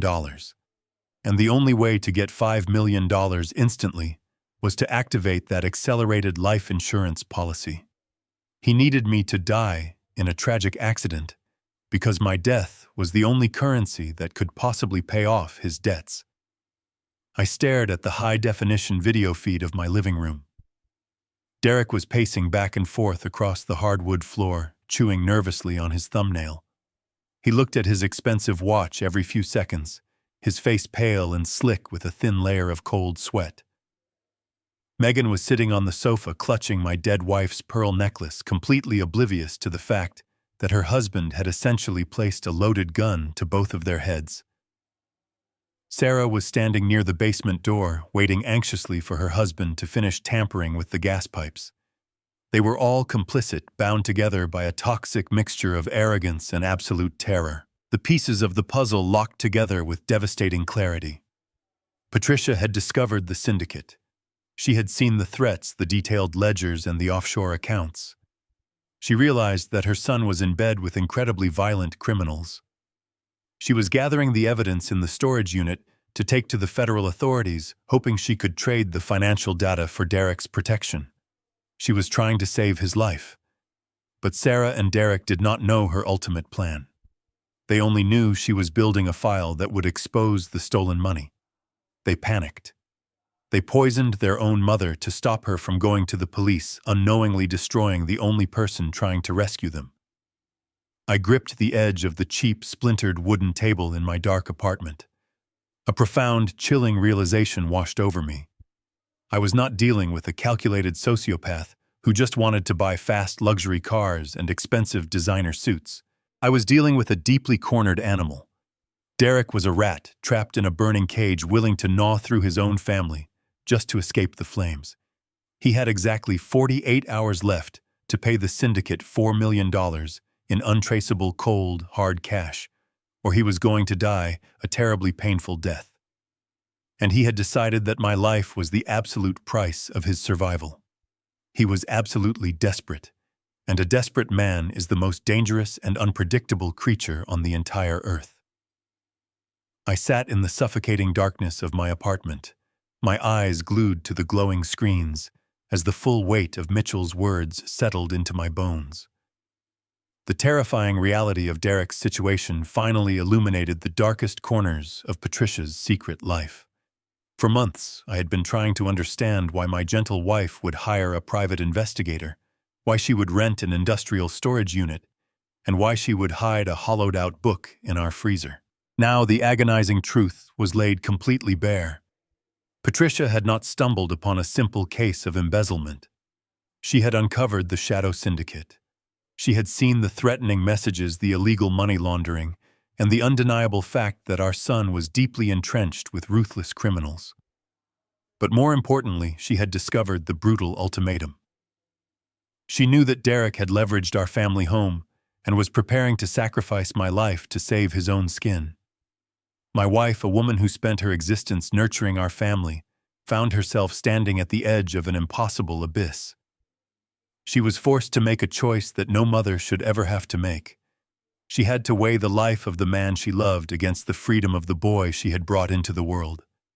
I thought back to those long, sleepless nights she spent pacing the hardwood floors of our house. I had mistaken her profound agony for a temporary depression. But she was not depressed. She was mourning. She was mourning the absolute loss of her son long before he was ever truly gone. Patricia knew that if she confronted Derek directly, he would simply lie, or worse, the syndicate would find out and kill him immediately. She knew that if she came to me, my fiery temper would have led me straight to his doorstep, putting me directly in the crosshairs of violent men. So she chose to carry the unbearable burden entirely alone. She made the heartbreaking, unimaginable decision to sacrifice her own flesh and blood to protect the man she had promised to love, for better or for worse. She was not gathering financial records in that cold storage unit to protect her retirement funds. She was meticulously building a comprehensive ironclad criminal file to hand directly over to the Federal Bureau of Investigation. She was preparing to send our son to a federal prison, knowing it was the only place on earth where the syndicate could not reach him and the only way to keep me alive. It was an act of profound, unparalleled bravery. My beautiful Patricia had transformed herself into a silent warrior. She used the private investigator to track the offshore accounts and intercept the syndicate's communications. She bought the heavy-duty paper shredder to destroy any evidence that could lead the criminals back to our home. She set up the encrypted computer servers in Unit 11 to compile a digital dossier so complete that the federal prosecutors would not have to do anything but sign the arrest warrants. She was just days away from handing over the flash drives. She had scheduled that delayed text message to my phone as a desperate fail-safe and insurance policy in case the syndicate discovered her shadow operation before she could make it to the authorities. She knew she was playing a highly dangerous game, dancing on a razor-thin wire suspended over a canyon of pure violence. But she fundamentally underestimated the true source of the danger. She was looking out for the ruthless enforcers of the shadow banking syndicate. She never expected the fatal blow to come from inside her own home from the daughter she had raised. As I watched Sarah pacing nervously around my living room on the video monitor, the final sickening pieces of the timeline locked into place. Sarah was the administrative director at a major hospital. Her entire career was built on managing complex databases, navigating bureaucratic systems, and understanding medical protocols. Derek might have been the one with the syndicate debt, but Sarah was the calculated architect who kept his collapsing world from completely shattering. She must have noticed her mother's strange behavior. She must have followed Patricia, or perhaps she intercepted a communication with the private investigator. Somehow Sarah discovered the existence of the FBI dossier. She realized that her mother was about to completely destroy Derek's life and expose their massive financial crimes. If Derek went down, Sarah would inevitably go down with him for her role in the wire fraud and the forged legal documents. Her lucrative career, her pristine reputation, and her freedom would vanish instantly. Faced with the impending ruin of her comfortable life, my daughter did not hesitate to protect her brother's twisted scheme. Instead of seeking outside help, Sarah made a cold, calculated decision to permanently eliminate the only threat to their mutual survival. She used her extensive medical knowledge to orchestrate the perfect, untraceable murder. She knew exactly which medications Patricia took every single day. She knew her mother's cardiovascular history. Sarah used her administrative access at the hospital to procure a lethal dose of maximum-strength amphetamines, carefully selecting pills that perfectly mimicked the size and shape of Patricia's daily beta blockers. She came over for a casual family visit, slipped into the master bathroom, and quietly swapped the pills in the amber prescription bottle. She walked out of that bathroom, kissed her mother on the cheek, and left the house knowing with absolute certainty that she had just signed her mother's death warrant. Sarah murdered the woman who gave her life to protect a stolen inheritance and a criminal debt. And now she was standing in my house waiting for her husband to finish rigging the basement with natural gas so she could finally kill me too. I watched her smile on the video monitor, a chilling expression that confirmed my daughter was completely empty inside. She was a monster wearing the face of my child. I sat in the dark apartment, the phone pressed so hard against my ear that my hand began to ache. The horrifying image of my daughter slipping lethal pills into her own mother's medicine cabinet was burned into my mind. I thought I had uncovered the absolute bottom of this treacherous abyss. I thought the betrayal could not possibly go any deeper than a son stealing my life savings and a daughter committing cold-blooded murder to cover it up. But I was wrong. The silence on the telephone line stretched out for a long moment before Mitchell Pierce cleared his throat. He told me he was not completely finished. There was one final anomaly he had been working on while I was processing the tragedy of the Shadow Syndicate. He had run a deep digital trace on the original automated text messages that started this entire investigation. The messages that buzzed on Patricia's phone during her funeral. The messages that sent me to the storage unit and pointed me toward the altered prescription bottle. I asked him what he meant. I told him Patricia had scheduled those messages before she died, leaving them as a desperate trail of breadcrumbs for me to follow. Mitchell let out a heavy sigh that sounded like a physical weight dropping to the floor. He told me that Patricia did not send those text messages. He explained that the texts were sent using a sophisticated spoofing software designed to mimic her old cell phone number. The messages were not scheduled weeks in advance.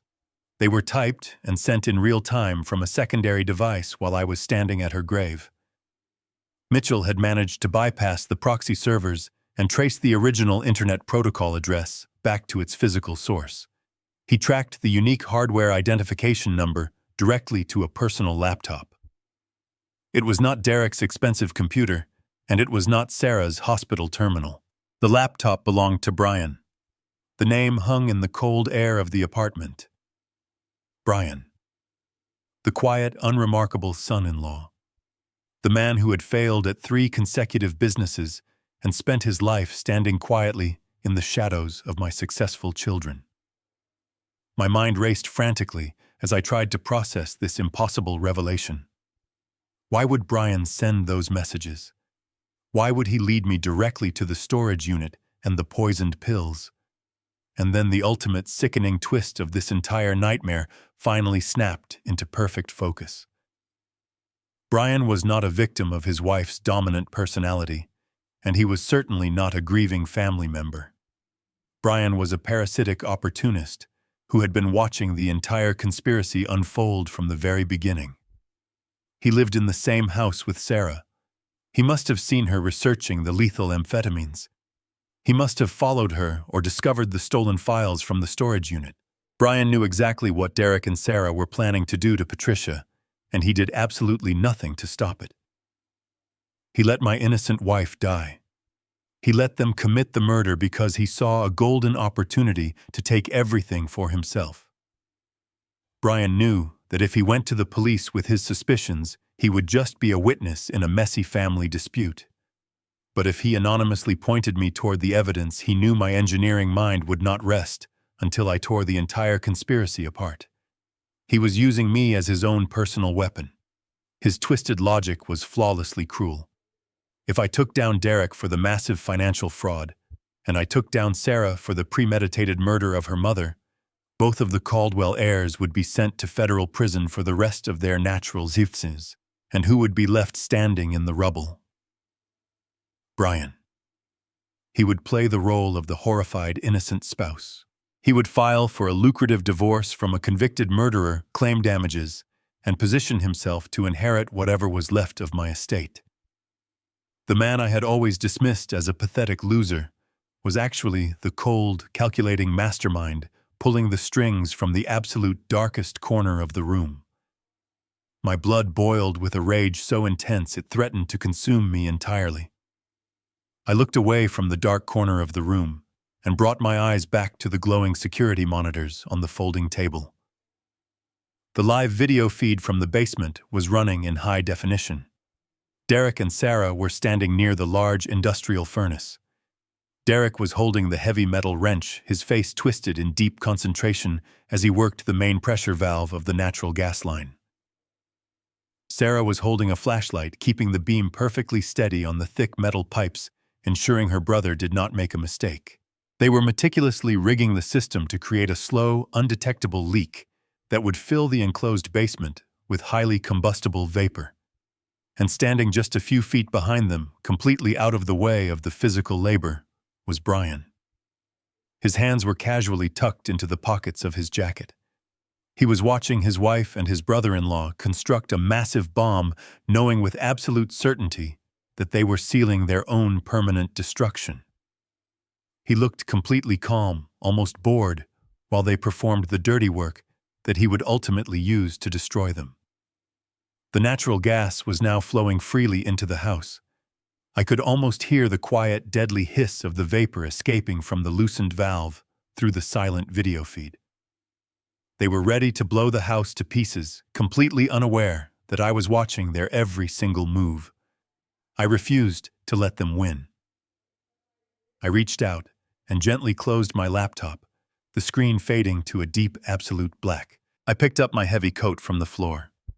It was time to show them exactly what a structural engineer was truly capable of. I left the laptop running on the cheap wooden table and stepped out of the apartment.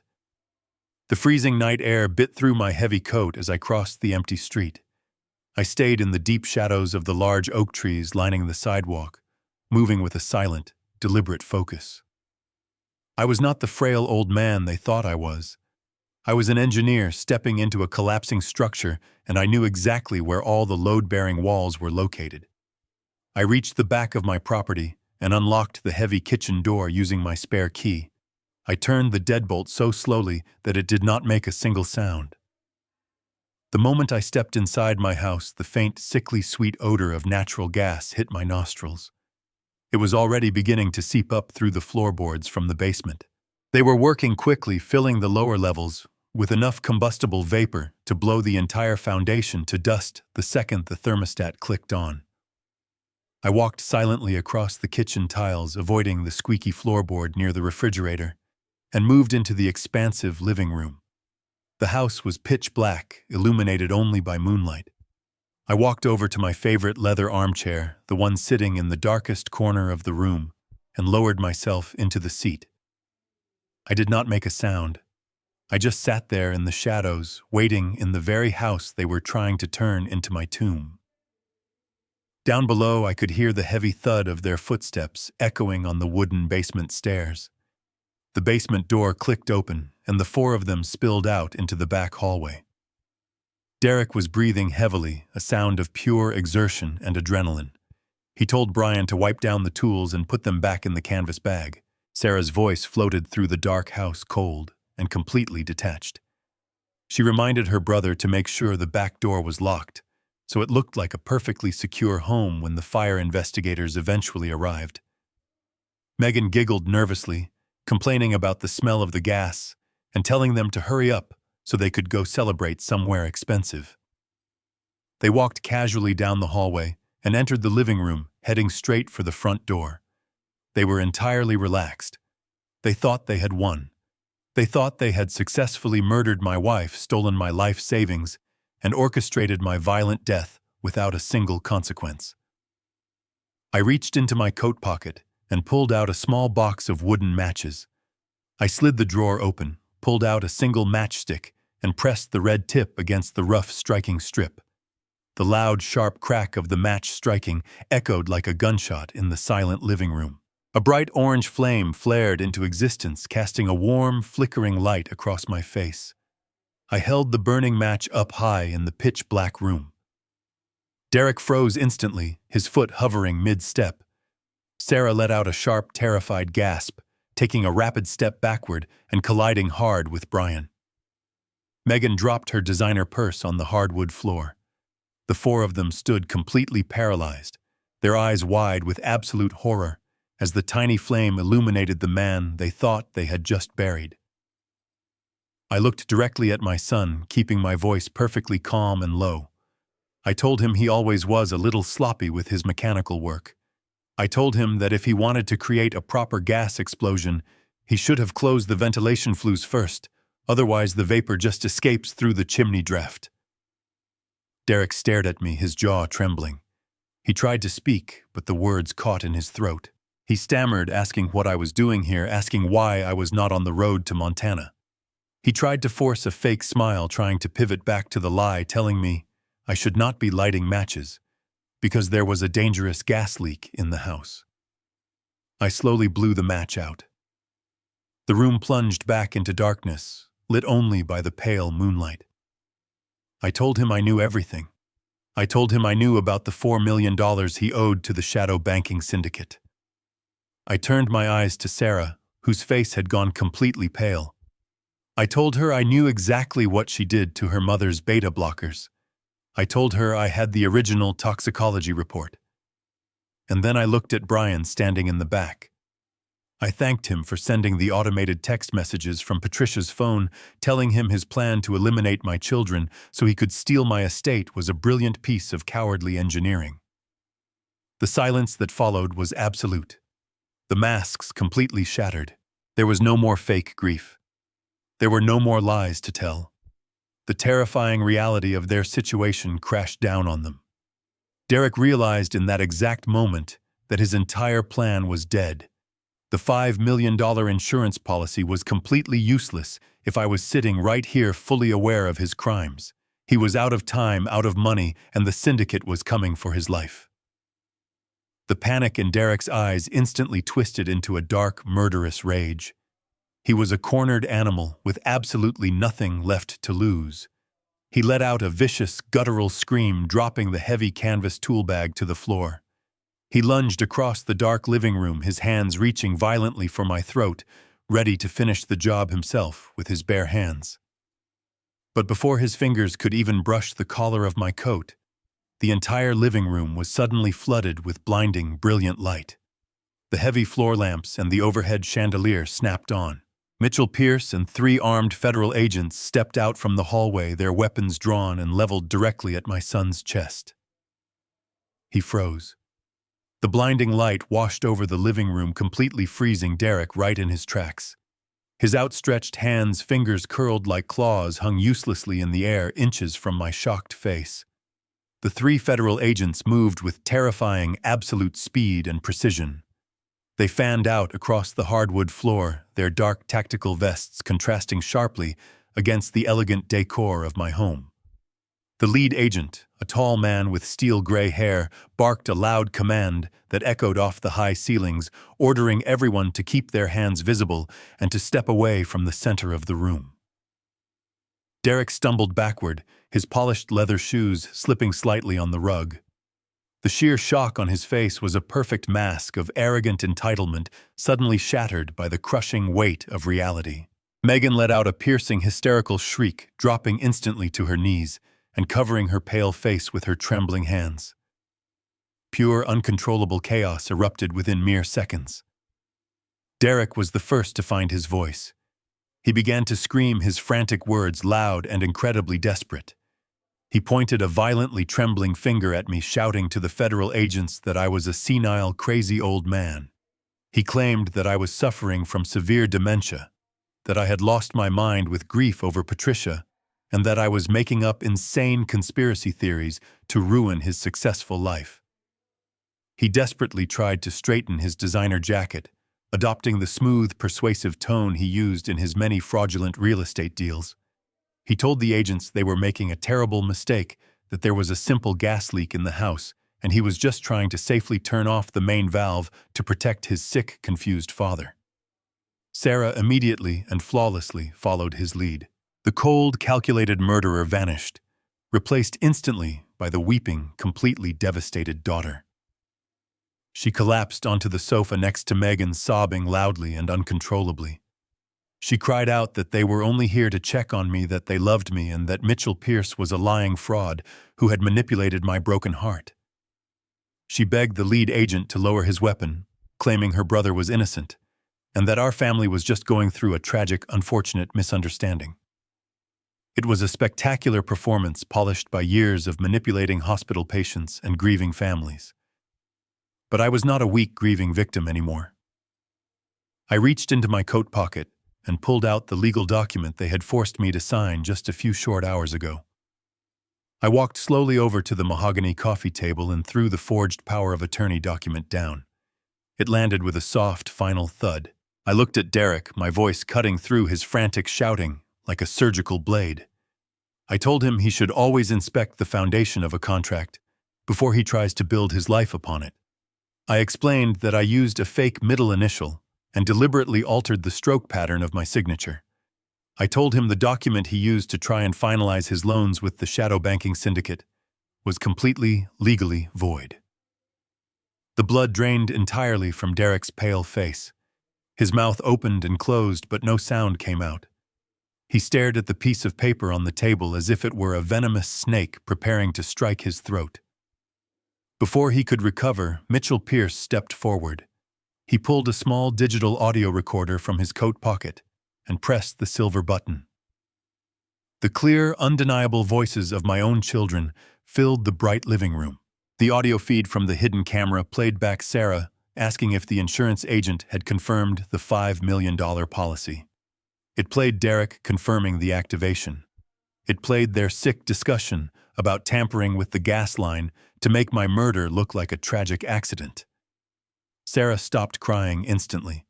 Her fake tears evaporated, replaced by a look of sheer, unmasked terror. She stared at the black device in Mitchell's hand, realizing that her own arrogant words had just sealed her fate inside a federal prison cell. I turned my attention away from my 2 children. Out of the corner of my eye, I saw a subtle movement near the back hallway. Brian, the quiet mastermind, was slowly inching his way toward the back door, hoping the chaos would cover his escape. I called out his name, my voice echoing sharply in the tense room. He froze, his shoulders slumping in defeat. I told the federal agents not to let him leave. I reached into my pocket again and pulled out a folded sheet of paper. It was the digital protocol trace Mitchell had printed out in the storage unit. I looked Brian directly in the eye and told him I knew exactly what he did. I read the unique hardware identification number of his personal laptop out loud to the room. I explained that Brian had sent the automated text messages at the funeral. I told Derek and Sarah that their quiet brother-in-law knew all about their plot to murder Patricia. I explained that Brian let their mother die so he could use the evidence to put them both behind bars and steal the entire estate for himself. The revelation hit the room like a massive physical shockwave. Derek slowly turned his head to look at Brian. The horrifying realization that he had been manipulated and betrayed by the man he constantly mocked completely broke whatever was left of his fragile sanity. Derek let out a roar of absolute fury and lunged across the room, not at me, but directly at Brian. Sarah shrieked, jumping off the leather sofa and grabbing her husband by the collar, screaming that he was a traitor. They turned on each other instantly, tearing into one another like a pack of starving wild dogs right in front of the armed federal agents. Derek froze entirely in his tracks, the terrifying reality of the three heavy black barrels pointing directly at his chest, finally overriding his blind, panicked rage. The lead agent did not hesitate. He stepped forward, grabbing Derek by the shoulder, and spun him around, slamming him hard against the drywall of the living room. The heavy metallic click of steel handcuffs ratcheting tightly around Derek's wrists echoed loudly in the silence of the house. It was a sharp, final sound that severed my son from the privileged, arrogant life he had tried to maintain. The agent pulled Derek backward, shoving him roughly into a dining chair, while the other two agents moved swiftly to secure the rest of the room. Sarah did not even try to fight or run. The moment the agent grabbed her arms, she went limp, her knees buckling beneath her. She wept loudly, a pathetic gasping sound as the cold steel locked around her wrists. She had used her hospital access to murder her own mother and orchestrate an insurance fraud, and now she was crying like a helpless child. Brian, who had just been attacked by Derek, was dragged up from the floor. He was bleeding slightly from his lip, his eyes darting frantically around the room as the third agent secured his hands behind his back. The lead federal agent stood in the center of my living room and began to read them their Miranda rights in a loud, steady, firm voice. He listed the charges they were now facing: wire fraud, extortion, attempted arson, premeditated murder. I turned my back on them and walked slowly out the front door, stepping onto the porch. The cold Chicago rain had returned, falling in a steady mist. The quiet suburban street was illuminated by the bright lights of half a dozen federal squad cars parked haphazardly across the wet asphalt. Neighbors had turned on their porch lights, stepping out in their bathrobes, watching in stunned silence as my neighborhood was transformed into a chaotic crime scene. But the police vehicles were not the only lights arriving at the house. Two heavy-duty tow trucks rumbled loudly down the street, their engines cutting through the rain. Mitchell Pierce had been thorough. He had contacted the Asset Forfeiture Division and the financial creditors. The first tow truck backed up directly to the luxury Porsche sitting at the curb. I watched the operator quickly hook heavy steel chains to the wheels. Megan, who had not been arrested but was being detained for questioning, was escorted out onto the porch by a female agent. When Megan saw the tow truck lifting her car off the pavement, she lost her mind. She screamed at the operators, crying that the car belonged to her, completely ignoring the fact that her husband was being hauled out of the house in handcuffs. Her pathetic vanity was the only thing she truly cared about. The agents dragged Derek and Sarah out through the front door, their heads bowed against the rain. They paused near the edge of the porch, waiting for the officers to open the heavy doors of the armored transport vehicles. I slowly walked down the brick stairs, my boots splashing softly in the puddles on the driveway. I stopped right in front of Derek. The rain was slicking his hair down across his forehead. His suit was soaked and wrinkled. He looked pathetic. He looked up at me, his eyes wide, filled with a desperate, frantic terror. He began to beg. He pleaded with me, his voice cracking, calling me Dad, asking me to tell them it was all just a terrible mistake. He swore he would pay the money back. He promised he would spend the rest of his life making it up to me. He asked for my forgiveness, hoping that somewhere deep inside my chest, the loving father he had so violently manipulated would rise up to protect him one last time. I stood there, in the freezing rain, feeling absolutely nothing for the broken man standing before me. The love I once had for my son had died the exact moment I realized he had sacrificed his own mother to a criminal syndicate. I looked him dead in his panicked eyes, my voice completely devoid of any warmth or mercy. I told him I spent 40 years engineering massive buildings to withstand earthquakes, hurricanes, and the heaviest burdens of time. I asked him why he ever thought he could successfully tear down my foundation. I leaned in slightly, letting the cold truth wash over him. I just engineered your prison cell. Derek opened his mouth, but no words came out. He simply stared at me, completely broken, realizing that the old clueless man he had mocked had just systematically destroyed his entire existence. The lead federal agent placed a heavy hand on the back of Derek's neck, pushing his head down, and shoved him roughly into the dark back seat of the squad car. The heavy door slammed shut with a definitive hollow thud. I watched them load Sarah into a separate vehicle, her sobs completely muffled by the thick bulletproof glass. Brian was placed into a third car, his head hanging low in absolute defeat. The convoy of federal vehicles slowly pulled away from the curb, their red and blue lights reflecting off the wet pavement as they drove down the quiet street, disappearing into the dark, rainy night. The tow trucks followed closely behind, dragging the last remnants of their stolen luxury away forever. The neighbors slowly retreated back into their warm homes, turning off their porch lights one by one. I stood alone in the driveway for a long time, letting the cold rain wash the exhaustion from my face.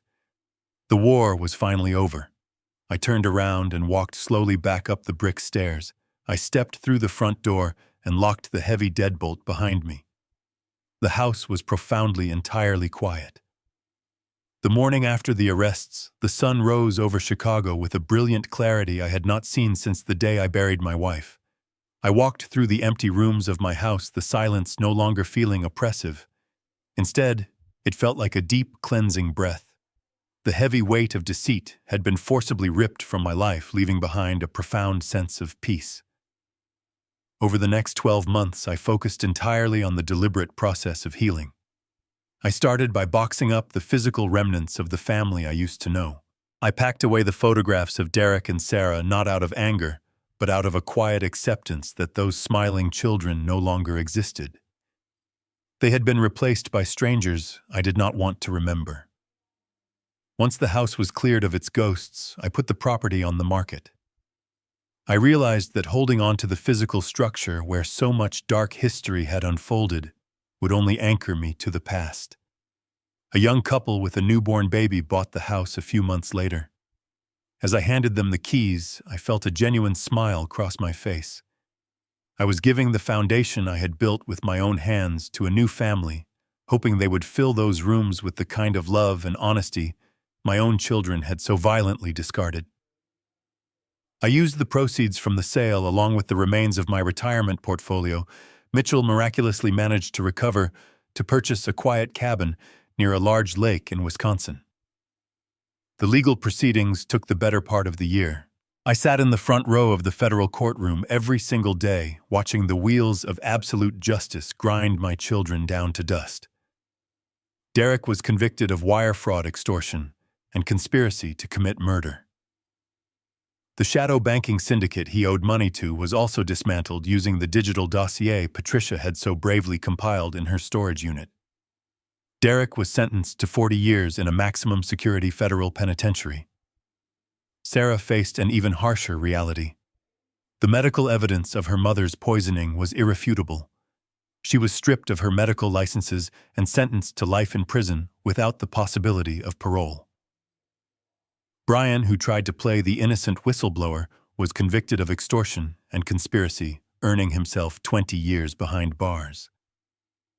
Megan was left with absolutely nothing, returning to her parents in disgrace after the government seized every asset she possessed. I did not attend their sentencing hearings to gloat. I went because I needed them to look out into the gallery and see the man they thought they could so easily destroy. I needed them to know that my foundation never cracked. But justice in a courtroom was not enough to honor the ultimate sacrifice my wife had made. Patricia gave her life trying to protect her family from the consequences of financial abuse. I decided that her profound bravery needed to become a permanent shield for others. I took the remaining millions from the recovered accounts and legally established a new nonprofit organization. I named it the Patricia Foundation.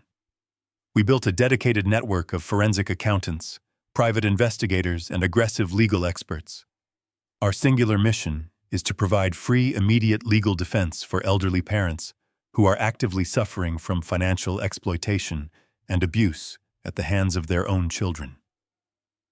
Every single week, I sit in my quiet office overlooking the lake reviewing case files for our legal team. We step in when the elderly are coerced into signing away their homes. We intervene when greedy children try to forge medical documents to declare their parents legally incompetent. We freeze stolen bank accounts, and we put abusive relatives behind bars. We give a powerful voice to the incredibly vulnerable people who thought their only option was to suffer in silence. I found a new purpose in protecting the foundations of other families, ensuring that no mother or father ever has to feel cornered by the children they sacrificed everything to raise. Life has a strange way of breaking you down, only to rebuild you into something much stronger. I lost my wife to a terrible betrayal, and I had to cut off my own flesh and blood to survive. But I did survive. And though a part of my heart will always carry the scar of what I lost, my soul celebrates the freedom I gained. I learned that true family is not defined by blood or a shared last name. It is defined by absolute respect, unwavering loyalty, and genuine love. If you are listening to this right now, I want you to remember something very important. Never let anyone use your age or your kindness as a weapon against you. You earned your dignity. And if the people you love try to strip that dignity away, do not be afraid to defend yourself. Blood is never enough to justify abuse. Knowing when to walk away from toxic people, even your own children, is an ultimate act of personal survival. You have the power to engineer your own rescue.